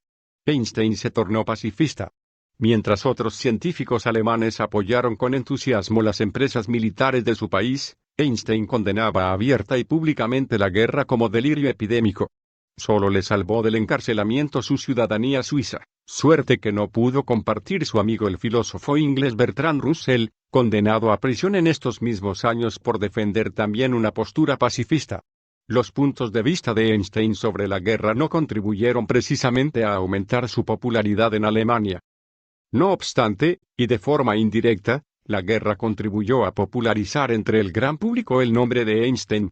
En su teoría general de la relatividad, Einstein avanzaba una idea aún asombrosa por su simplicidad, belleza y fuerza, a saber, que la atracción gravitacional entre dos masas genera la distorsión o combamiento del espacio euclídeo inmediatamente circundante. La teoría cuantitativa nos confirma, con el grado de precisión que cabe esperar de los experimentos, la ley de Newton sobre la gravitación universal. Pero al fijarnos en la próxima cifra decimal, Por decirlo así, la teoría general de la relatividad predice la existencia de diferencias significativas con respecto al esquema postulado por Newton. Se trata de una situación clásica dentro de la historia de la ciencia, de acuerdo con la cual aparecen nuevas teorías que confirman la validez de los resultados derivados de sus antecesores, pero avanzan una serie de nuevas predicciones que permiten establecer distinciones determinantes entre ambas perspectivas. Las tres piedras de toque propuestas por Einstein para verificar la validez de la relatividad general fueron las anomalías detectadas en el movimiento orbital de Mercurio, el corrimiento hacia el rojo de la representación espectral de la luz emitida por una estrella de gran masa y la deflexión o curvamiento de la luz estelar al alcanzar sus rayos las proximidades del Sol. En 1919, antes de que fuera firmado el armisticio, se organizaron expediciones científicas británicas a Brasil y a la Isla del Príncipe, frente a las costas de África Occidental, para observar si durante un eclipse de sol las radiaciones lumínicas estelares se curvaban de acuerdo con las predicciones de la relatividad general. Y así era. Quedaban con ello reivindicadas las tesis de Einstein por vía experimental. El simbolismo de una expedición británica intentando verificar las hipótesis de un científico alemán, mientras ambos países estaban aún técnicamente en guerra, apelaba a los más loables sentimientos del género humano.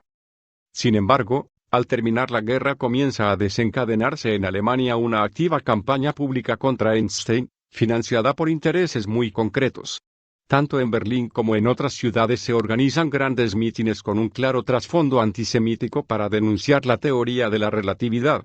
La sorpresa se apoderó de los colegas de Einstein, pero la mayor parte de ellos, excesivamente medrosos para intervenir en política, nada hicieron para contrarrestar el ataque. Cuando el nazismo inicia su irresistible ascensión en la década de los 20 y comienzos de los 30, Einstein, contra su inclinación natural a una vida de tranquila contemplación, se encuentra a menudo arengando con valentía contra los peligros inminentes derivados de la situación. Testifica ante tribunales alemanes en favor de académicos juzgados por sus opiniones políticas contrarias al nazismo. Hace un llamamiento en favor de la amnistía para los presos políticos alemanes y de otras partes del globo, incluidos Sacco y Vanzetti y los llamados muchachos de Scottsboro en Estados Unidos. Cuando Hitler alcanza la Cancillería en 1933, Einstein y su segunda esposa abandonan Alemania. Los nazis queman en hogueras públicas los trabajos científicos de Einstein junto con otros libros escritos por autores antifascistas. La talla científica de Einstein es atacada por todo lo alto en su país de origen. El líder de la campaña difamatoria es el físico Philippe Lenard, galardonado asimismo con el premio Nobel, quien denuncia lo que llamara chapuceras teorías matemáticas de Einstein y el espíritu asiático en la ciencia. Lenard declaraba: nuestro Führer ha eliminado este mismo espíritu de la política y la economía nacionales, en las que es conocido como marxismo. No obstante, en el terreno de las ciencias naturales, sigue mostrándose influyente a través de un indebido reconocimiento de la obra de Einstein. Debe dejarse bien sentado que para todo intelectual alemán es indecoroso seguir las ideas de un judío. La ciencia natural propiamente dicha es de exclusivo originario. Heil Hitler. Fueron muchos los profesores y académicos nazis que sumaron su voz a las admoniciones contra la física judía y bolchevique de Einstein. Ironías del destino. En este mismo momento histórico prominentes intelectuales estalinistas denunciaban en la Unión Soviética la relatividad einsteiniana como física burguesa. Por descontado, en tales deliberaciones jamás se tomó en consideración hasta qué punto la substancia de la teoría atacada era o no correcta. La autoidentificación de Einstein como judío, a pesar de su profundo distanciamiento de las religiones tradicionales, fue completamente generada por el intenso antisemitismo que se vivía en la Alemania de los 20. He aquí la razón de que se convirtiera en sionista. Pero si hemos de hacer caso a uno de sus biógrafos, Philipp Frank, no todos los grupos sionistas le abrieron los brazos por considerar intolerables sus demandas de entendimiento con los árabes y el esfuerzo necesario para comprender sus formas de vida y pensamiento. Su adhesión a un claro relativismo cultural resulta mucho más impresionante si se tienen en cuenta las dificultades emocionales involucradas en este caso. A pesar de todo, siguió prestando su apoyo al sionismo, particularmente cuando se hizo pública la desesperada situación en que vivían los judíos europeos a finales de la década de los 30. En 1948 se le ofreció a Einstein la presidencia de Israel, que declinaría cortésmente. Resulta interesante especular acerca de las hipotéticas diferencias que hubieran podido producirse en la política del Próximo Oriente de aceptar Albert Einstein la presidencia del Estado de Israel. Tras abandonar Alemania, Einstein tuvo noticia de que los nazis habían puesto un precio de 20.000 marcos a su cabeza. Ignoro si era un precio demasiado alto. Aceptó una oferta para incorporarse al recién fundado Instituto de Estudios Avanzados de Princeton, Nueva Jersey, y allí residiría el resto de sus días. Cuando se le pidió qué salario deseaba percibir, sugirió $3.000 anuales. Ante la cara de perplejidad del representante del instituto, dedujo que se había excedido y rebajó su demanda. El salario que se le asignó fue de $16.000 anuales, una suma realmente respetable en los años 30. Tan grande era el prestigio de Einstein que fue completamente natural que otros físicos europeos emigrados a Estados Unidos le pidieran en 1939 que escribiera una carta al presidente Franklin D. Roosevelt en la que se propusiera la construcción de una bomba atómica para contrarrestar el esfuerzo alemán para hacerse con armas nucleares. Aunque Einstein no habría trabajado en física nuclear y posteriormente no desempeñaría el menor papel en el proyecto Manhattan, escribió la carta inicial que llevaría a la aprobación del mismo. No obstante, parece más que probable que los Estados Unidos se hubiesen decidido a la construcción de la bomba atómica con o sin el apremio epistolar de Einstein. Por lo demás, el descubrimiento de la radioactividad por Antoine Becquerel y la investigación del núcleo atómico por parte de Ernest Rutherford y otro llevados a cabo con absoluta independencia respecto a los trabajos de Einstein, hubieran desembocado con toda probabilidad en el desarrollo y fabricación de armas nucleares. El temor de Einstein ante la Alemania nazi había contribuido en gran medida a modificar, aunque no sin pesar, sus puntos de vista pacifistas. Pero cuando comenzó a traslucirse que los nazis no habían conseguido desarrollar la tecnología de las armas nucleares, Einstein se sintió embargado por los remordimientos. Ahora que sé que los alemanes no están en condiciones de construir una bomba atómica, quisiera no haber tenido nada que ver con ella. En 1945 Einstein instó a los Estados Unidos a que rompiera sus relaciones con la España de Franco, quien durante la Segunda Guerra Mundial había dado soporte a las fuerzas nazis. John Rankin, congresista conservador por Mississippi, atacó a Einstein en un discurso pronunciado ante la Cámara de Representantes, señalando que este agitador nacido allende nuestras fronteras quisiera sumergirnos en otra guerra para facilitar la expansión del comunismo a través del mundo. Ya es hora de que el pueblo americano empiece a darse cuenta de quién es el tal Einstein. Einstein fue un acérrimo defensor de las libertades civiles en los Estados Unidos durante las épocas más sombrías del macartismo, a finales de los 40 y principios de los 50. Mientras observaba la subida de la marea de la histeria, empezó a albergar el poco tranquilizador sentimiento de que ya había vivido algo similar en su Alemania natal durante la década de los 30. Solicitó a los acusados que se negaran a testificar ante el Comité de Actividades Antinorteamericanas, señalando que todo individuo debía estar dispuesto a asumir su ruina económica o penas de cárcel, a sacrificar su bienestar personal en beneficio de su país. Sostuvo que existía la obligación de negarse a cooperar en toda acción que violase los derechos constitucionales del individuo. Y ello vale de forma muy especial para todo interrogatorio relacionado con la vida privada y las filiaciones políticas de cualquier ciudadano. Einstein fue amplia y duramente atacado por la prensa estadounidense a causa de su postura. El propio senador Joseph McCarthy señalaba en 1953 que alguien que hacía tales advertencias era un indudable enemigo de América. En los últimos años de la vida de Einstein, era postura usual en determinados círculos reconocer su genio científico al tiempo que se mostraba un abierto disgusto por sus opiniones políticas, tildadas frecuentemente de ingenuas. Pero los tiempos han cambiado, y creo que es mucho más razonable argumentar desde una perspectiva completamente diferente sobre este punto. En el campo de la física, donde las ideas pueden medirse cuantitativamente y verificarse con enorme precisión, las intuiciones einsteinianas se han mostrado irrefutables.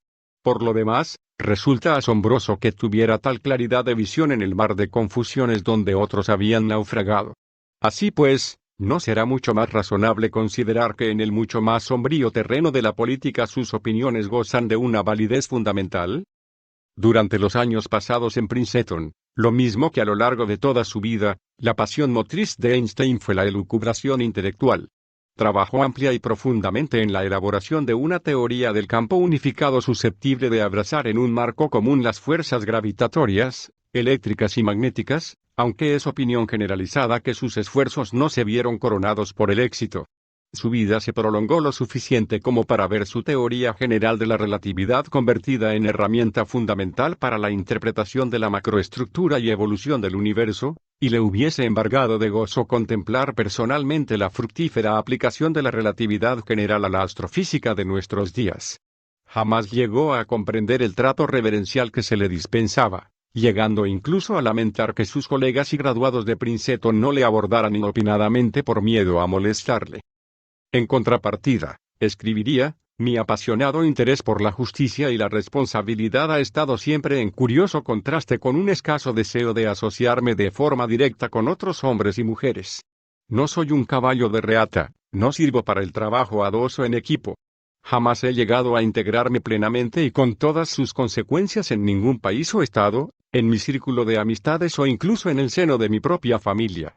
Los vínculos han venido siempre de un vago retraimiento, y con los años va creciendo este permanente deseo de encerrarme en mí mismo. A veces este aislamiento resulta amargo, pero no lamento verme privado de la comprensión y la simpatía de otros hombres. Algo pierdo con ello, qué duda cabe, pero me siento compensado por haberme visto libre de costumbres, opiniones y prejuicios de otros y no haber buscado la paz de mi espíritu en tan mudables fundamentos. Durante toda su vida tuvo como principales distracciones la navegación y tocar el violín. En ciertos aspectos, Einstein puede considerarse dentro de su época como una especie de hippie militante. La longitud de su blanca mata de pelo era notable, y prefería ir con suéteres y cazadoras de piel que trajeado, incluso en ocasiones de compromiso. Hombre sencillo, sin la menor pretensión ni afectación, señalaba que a todos les hablo igual, ya sea el basurero o el presidente de la universidad. Era persona asequible, y en no pocas ocasiones se prestó gustosamente a ayudar a estudiantes secundarios en la resolución de problemas geométricos, por cierto, no siempre con éxito. Dentro de la mejor tradición científica, se mostró receptivo frente a las ideas innovadoras, aunque siempre les exigiera una rigurosa verificación. Tampoco rechazó de plano, a pesar de haberse mostrado escéptico, las tesis del catastrofismo planetario en la historia reciente de nuestro planeta y los experimentos encaminados a sostener la existencia de la percepción extrasensorial. En este último caso, sus reservas arrancaban del supuesto que sostiene que las habilidades telepáticas no se ven disminuidas al aumentar la distancia entre emisor y receptor. En materia de religión, el pensamiento de Einstein era bastante más elaborado que lo usual y de ahí que fuera interpretado erróneamente en multitud de ocasiones. Con ocasión de la primera visita de Einstein a los Estados Unidos, el cardenal de Boston por aquel entonces, O'Connell, proclamaba que la teoría de la relatividad encubría la espectral aparición del ateísmo. Tales declaraciones alarmaron a un rabino de Nueva York, quien mandó de inmediato a Einstein un telegrama con el siguiente texto: ¿Cree usted en Dios? La respuesta de Einstein, inmediata y por idéntica vía, fue la siguiente: creo en el Dios de Spinoza, que se nos revela en la armonía que rige a todos los seres del mundo, no en el Dios que se implica en los destinos y acciones de los hombres. Planteamiento de la cuestión religiosa bastante sutil y que en la actualidad comparte un buen número de teólogos. Las creencias religiosas de Einstein eran auténticamente serias. Durante las décadas de los 20 y los 30 manifestó serias dudas acerca de uno de los postulados básicos de la mecánica cuántica, el que sostiene que a los niveles más fundamentales de la materia las partículas tienen un comportamiento impredecible, formulación conocida como principio de incertidumbre de Heisenberg. Para Einstein, Dios no juega a los dados con el cosmos. Asimismo, en otra ocasión afirmaba, Dios es sutil, pero no malicioso. De hecho, era tal la afición de Einstein a este tipo de aforismos, que en cierta ocasión el físico danés Niels Bohr le respondió algo exasperado: basta de decir qué hace y qué no hace Dios. No obstante, no son pocos los físicos que creen que si alguien ha llegado a penetrar las intenciones de Dios, este ha sido Einstein. Uno de los fundamentos de la teoría de la relatividad especial es la imposibilidad de que ningún objeto material pueda llegar a trasladarse a la velocidad de la luz. Tal barrera lumínica ha incomodado seriamente a quienes no admiten límite alguno para las posibilidades de acción de la especie humana. No obstante, el límite de la velocidad de la luz, nos permite comprender de un modo simple y elegante un buen número de cosas de nuestro universo que antes de su aparición eran misterios. Allí donde arrancó, Einstein también sembró. Varias de las consecuencias de la relatividad especial parecen enfrentarse de plano con nuestra intuición, se muestran incompatibles con nuestra experiencia cotidiana, y a pesar de ello aparecen de forma detectable cuando viajamos a una velocidad muy próxima a la de la luz. Por lo demás, velocidad a la que poca es la experiencia que puede aportar el sentido común, comparece capítulo 2. Una de tales consecuencias es que si viajamos a una velocidad suficientemente próxima a la de la luz, el tiempo transcurre cada vez más lentamente, y esta contracción temporal la registran tanto los relojes de pulsera y atómicos como nuestros propios relojes biológicos. En consecuencia, un vehículo espacial que viajase a una velocidad muy próxima a la de la luz cubriría la distancia entre dos puntos cualesquiera, fuera esta la que fuese, en un período de tiempo muy breve si lo medimos a bordo de la nave, pero que no sería tal de medirlo sobre los puntos de partida y destino. Algún día podremos viajar hasta el centro de la Vía Láctea y volver en unas pocas décadas según los relojes de a bordo, pero mientras, en la Tierra, los años transcurridos serán alrededor de 6.000. Pocos serán los amigos que contemplaron vuestra partida que os rodeen para celebrar el retorno. Un vago reconocimiento de este fenómeno de dilatación temporal queda recogido en la película Encuentros en la tercera fase, aunque también se incorpore en ella la gratuita opinión de que Einstein quizá fuese un extraterrestre. Qué duda cabe, sus percepciones fueron auténticamente asombrosas, pero fue un individuo muy humano, y su vida se alza como ejemplo de hasta dónde pueden llegar los seres humanos que gocen de suficiente talento y coraje para abordar una empresa.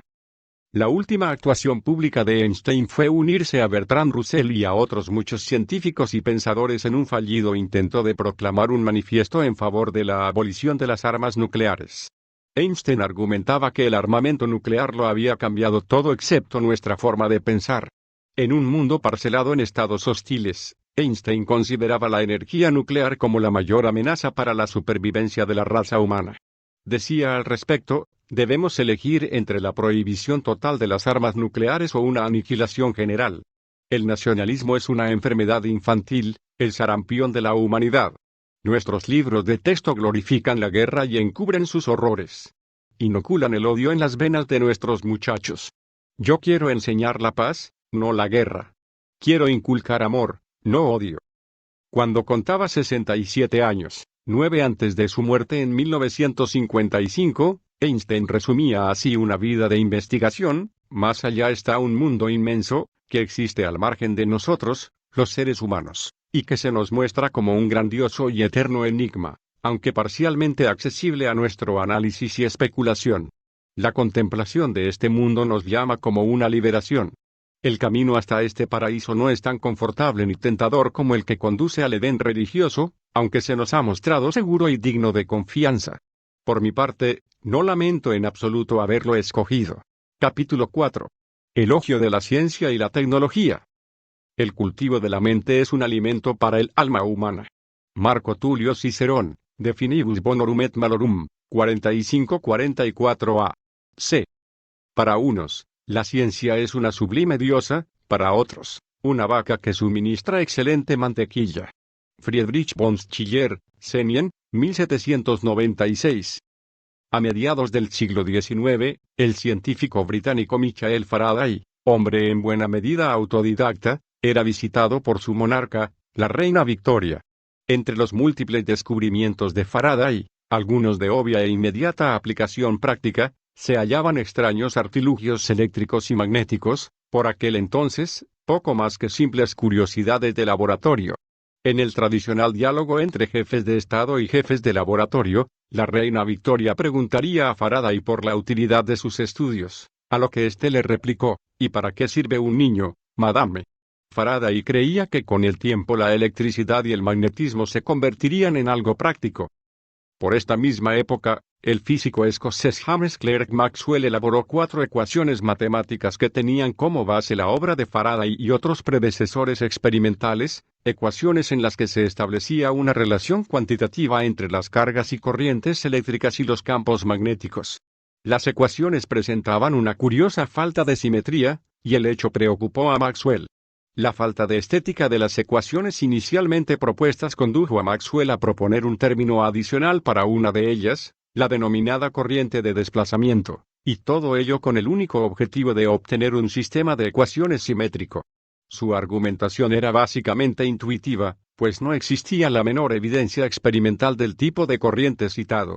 Sin embargo, la propuesta de Maxwell tuvo asombrosas consecuencias. Las ecuaciones de Maxwell corregidas postulaban implícitamente la existencia de la radiación electromagnética y encuadraban la de los rayos gamma, los rayos X, la luz ultravioleta, la luz visible, los infrarrojos y las ondas radio. Estas fueron las ecuaciones que estimularon el descubrimiento de la relatividad especial por parte de Einstein. La unión de los trabajos experimental y teórico de Faraday y Maxwell llevaría, un siglo después, a una revolución técnica sin precedentes en nuestro planeta.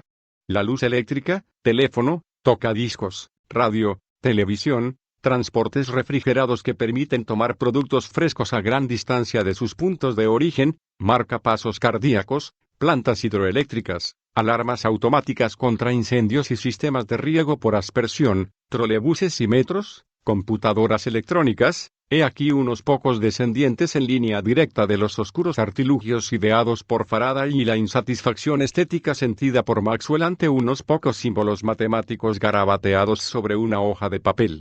La mayor parte de las aplicaciones prácticas de la ciencia se han convertido en realidad por caminos tan extraños e impredecibles como el de nuestro ejemplo. En los días de la reina Victoria no se habría encontrado dinero suficiente ni para iniciar la producción de, por poner un ejemplo, televisores. Pocos se atreverán a negar que los efectos netos de las invenciones reseñadas son positivos. Son muchos los jóvenes profundamente desencantados con la civilización tecnológica occidental, y a menudo por muy buenas razones, que mantienen un apasionado apego por ciertos aspectos de la tecnología de nuestra época muy sofisticada, por ejemplo por los equipos musicales electrónicos de alta fidelidad. Algunos de los inventos citados han modificado fundamental y globalmente el carácter de nuestra sociedad. Al facilitarse la comunicación han perdido su provincianismo muchas zonas del planeta, al tiempo que disminuían las diferencias culturales de orden local. Todas las sociedades humanas reconocen virtualmente las ventajas prácticas de estos inventos. Las naciones de reciente formación muy raramente sufren los efectos negativos de la alta tecnología, como por ejemplo la contaminación ambiental. En todo caso, han decidido sin vacilaciones que los beneficios pesan más que los riesgos.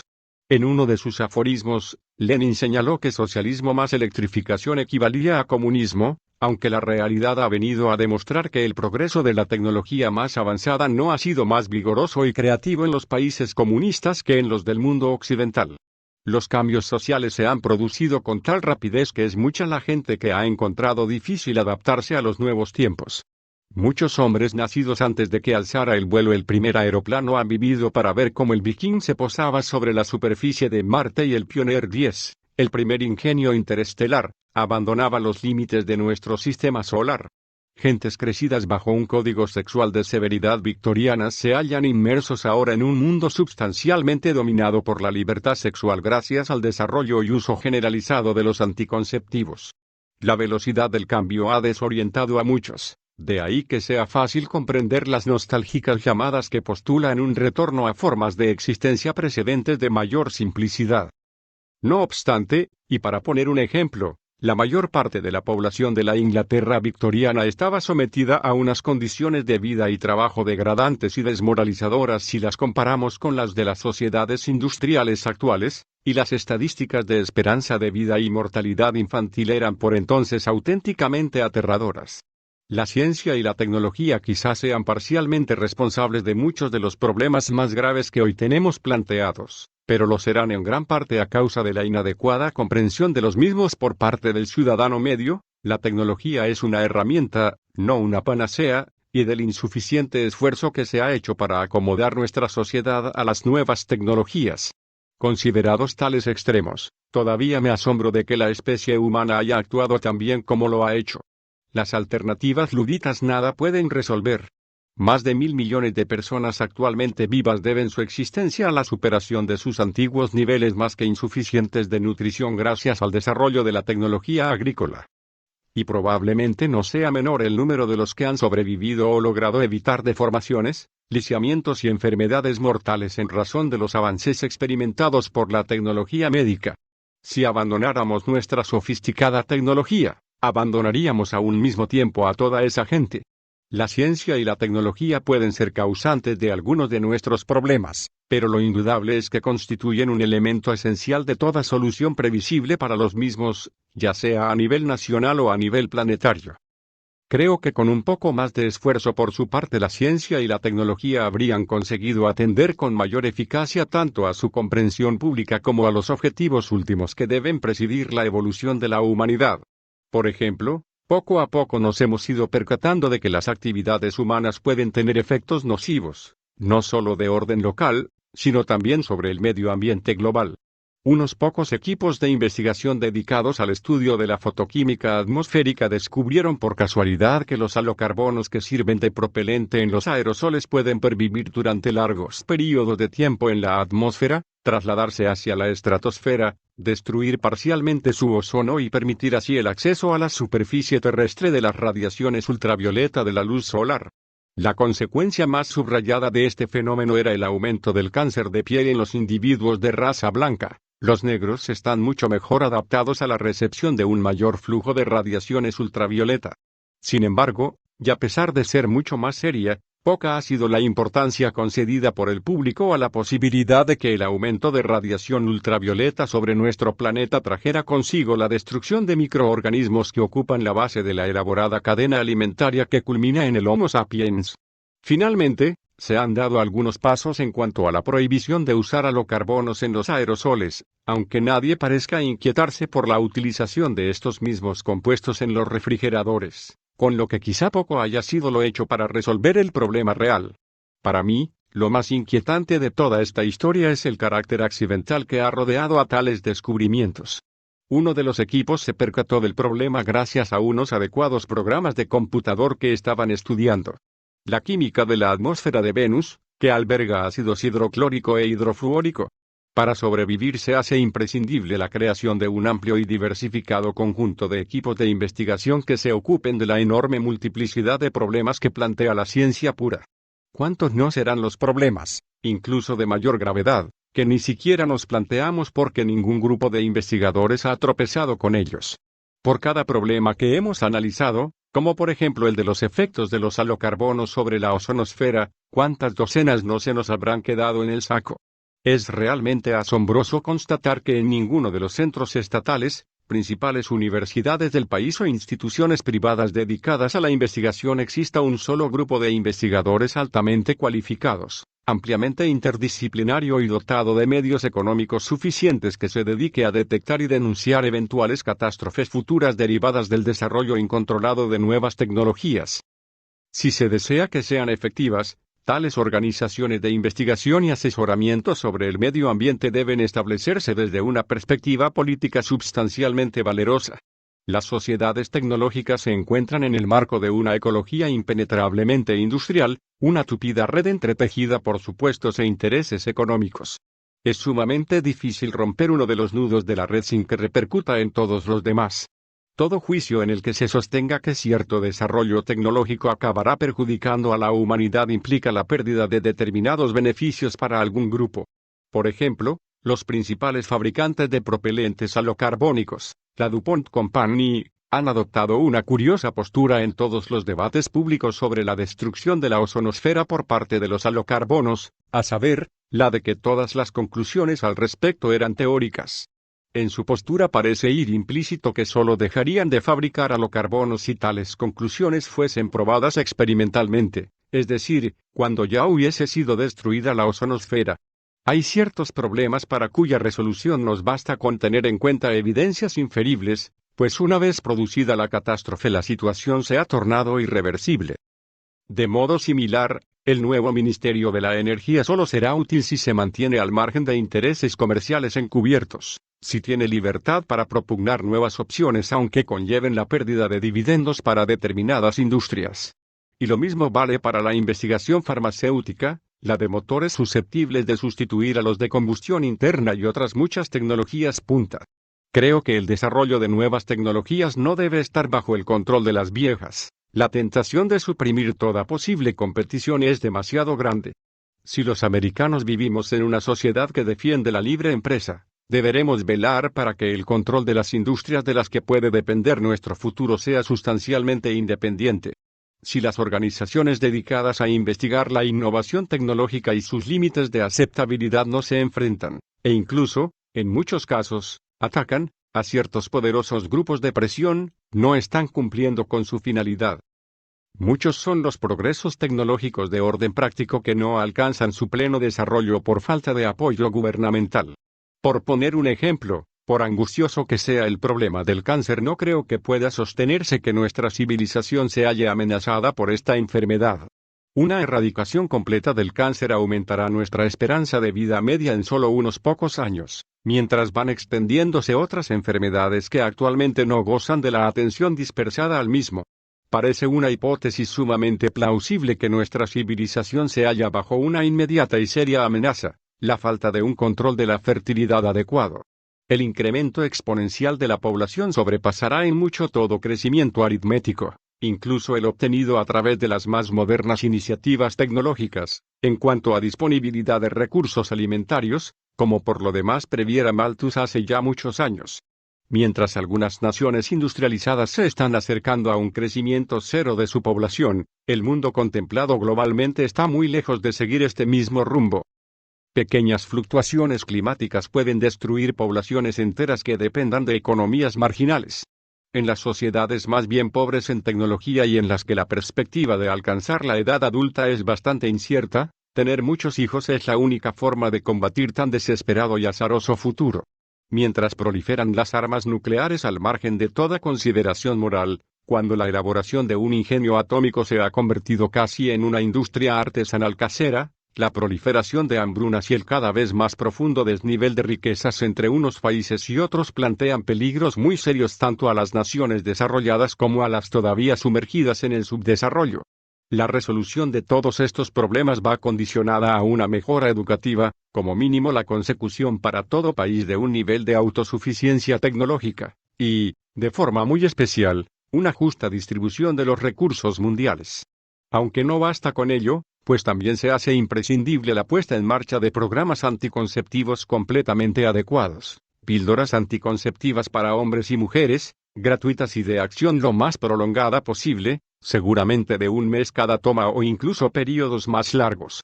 La puesta en marcha de proyectos de este tipo será de enorme utilidad no solo en países extranjeros, sino en nuestro propio suelo, donde empieza a difundirse una considerable inquietud acerca de los efectos secundarios de los anticonceptivos orales típicos a base de estrógenos. ¿Por qué nuestro país no dedica un mayor esfuerzo investigativo a este terreno? Actualmente se están planteando otras muchas alternativas tecnológicas que merecen un examen serio y en profundidad.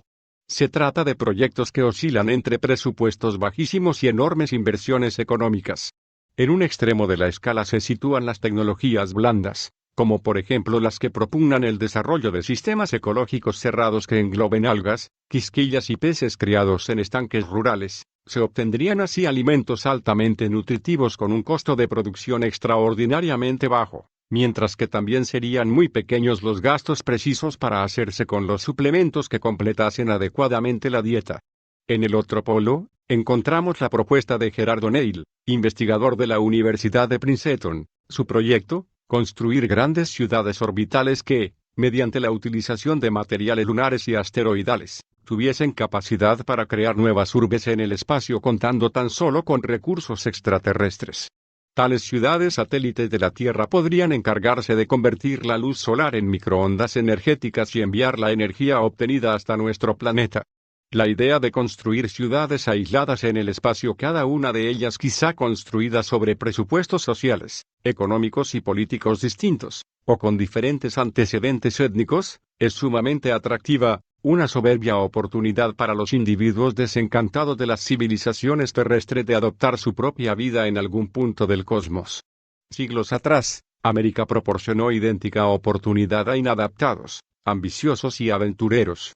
Las ciudades espaciales serán una especie de continente americano en los cielos, al tiempo que acrecentarán ampliamente el potencial de supervivencia de la especie humana. Sin embargo, el proyecto es extremadamente oneroso, con un costo mínimo equivalente al de la guerra de Vietnam, en dinero, no en vidas.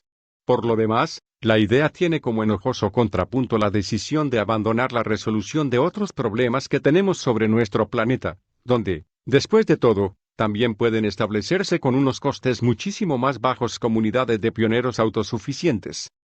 Es indudable que el número de proyectos tecnológicos actualmente realizables excede con mucho a nuestras posibilidades materiales. Algunos son proyectos extremadamente rentables a la larga, pero exigen una inversión inicial tan alta que los convierte en prácticamente inviables. Otros necesitan una inversión inicial de recursos atrevida, imposible sin una previa revolución en los esquemas mentales de nuestra sociedad. Debemos ser extremadamente cuidadosos al considerar cada una de las opciones. La estrategia más prudente nos aconseja combinar bajo riesgo con rendimiento regular o un riesgo mediano razonable con elevados rendimientos. Para que tales iniciativas tecnológicas lleguen a ser comprendidas y apoyadas es esencial que se produzca un mejoramiento sustancial del conocimiento científico y técnico por parte de la mayoría de la humanidad. Somos seres pensantes, nuestras mentes constituyen nuestra característica diferencial como especie.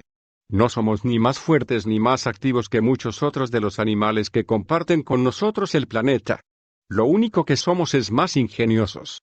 Además de los inmensos beneficios prácticos que derivamos de nuestro conocimiento científico, la contemplación de la ciencia y la tecnología nos permite ejercitar nuestras facultades intelectuales hasta los límites de nuestra capacidad.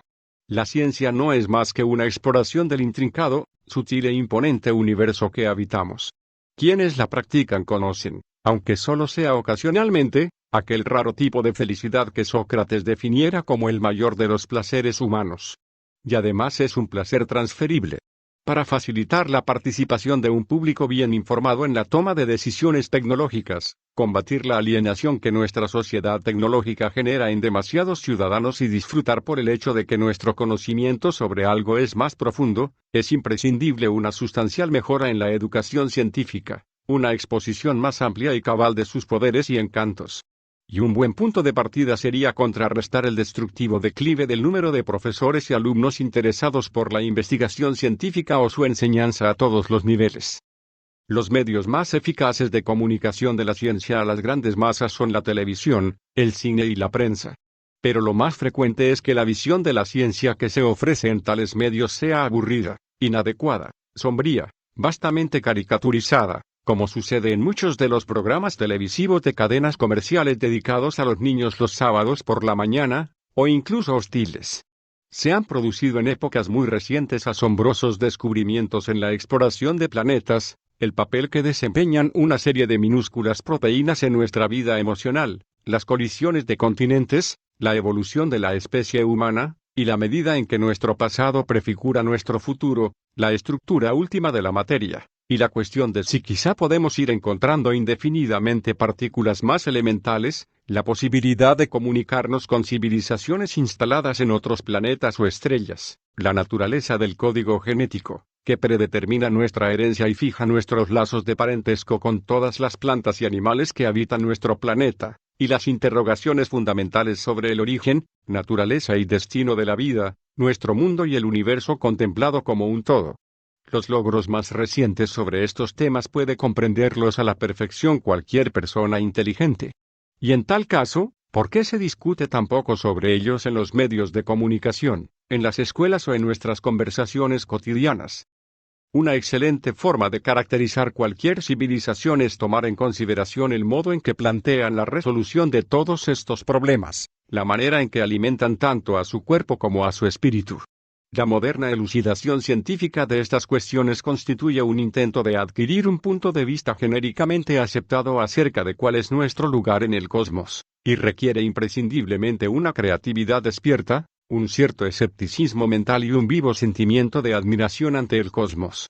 Los interrogantes reseñados son bastante distintos de las cuestiones prácticas de que hablaba poco antes, pero están en estrecha vinculación con ellas y como en el ejemplo ofrecido de Faraday y Maxwell, la estimulación de la investigación pura debe convertirse en la más sólida garantía de que acabaremos teniendo a nuestra disposición los medios técnicos e intelectuales que nos permitan abordar a satisfacción los problemas con que nos enfrentamos. Solo una parte muy pequeña de los jóvenes más capacitados escoge carreras científicas. Me quedo maravillado al ver que la capacidad y el entusiasmo ante la ciencia es mucho mayor en los niños que acuden a escuelas primarias que entre los muchachos de secundaria. Algo sucede durante los años escolares que les desalienta y les hace perder el interés, y no es básicamente la pubertad. Debemos comprender y paliar este peligroso desencanto. Nadie puede predecir de dónde saldrán las figuras científicas del futuro. Albert Einstein se convirtió en científico, no gracias, sino a pesar de su escolarización, comparece Capitán 3. En su autobiografía, Malcolm X nos habla de un corredor de apuestas que jamás llegó a escribir ni una sola cifra, aunque nunca tuvo tampoco el menor problema para retener de memoria un auténtico mundo de transacciones y cantidades. Y se preguntaba Malcolm, ¿qué contribución social no hubiera podido llevar a cabo una persona de tales capacidades con una educación y estímulo adecuados? Nuestros más brillantes jóvenes son un recurso nacional y mundial, y por tanto precisan cuidados y alimentación especiales. Muchos de los problemas que se nos plantean son solubles, pero solo si estamos dispuestos a aceptar soluciones atrevidas, brillantes y complejas. Y tales soluciones las encontrarán individuos atrevidos, brillantes y complejos, y creo que a nuestro alrededor existen muchos más, sea cual sea la nación, el grupo étnico y el estado social, de cuantos creemos. Por descontado, la educación de tales jóvenes no debe quedar restringida a los terrenos de la ciencia y la tecnología, pues una aplicación creativa de la nueva tecnología a los problemas humanos requiere una profunda comprensión de la naturaleza y la cultura humanas, una educación general en el más amplio sentido del término. Nos encontramos en una encrucijada histórica. Ninguno de los momentos precedentes se ha mostrado a un tiempo tan peligroso y tan prometedor. Somos la primera especie que tendrá en sus propias manos su evolución como tal. Por vez primera en la historia disponemos de medios para provocar nuestra propia destrucción, intencionada o inadvertidamente. También disponemos, creo, de los medios para pasar de este estadio de adolescencia tecnológica a una madurez rica, colmada y duradera para todos los miembros de nuestra especie. Sin embargo, ya no queda mucho tiempo para decidir por cuál de los senderos de la encrucijada encaminamos a nuestros hijos y nuestro futuro. Este es el final de la primera parte. El enlace a la siguiente parte se encuentra en la descripción. Gracias por escuchar. Si te gustó, compártelo.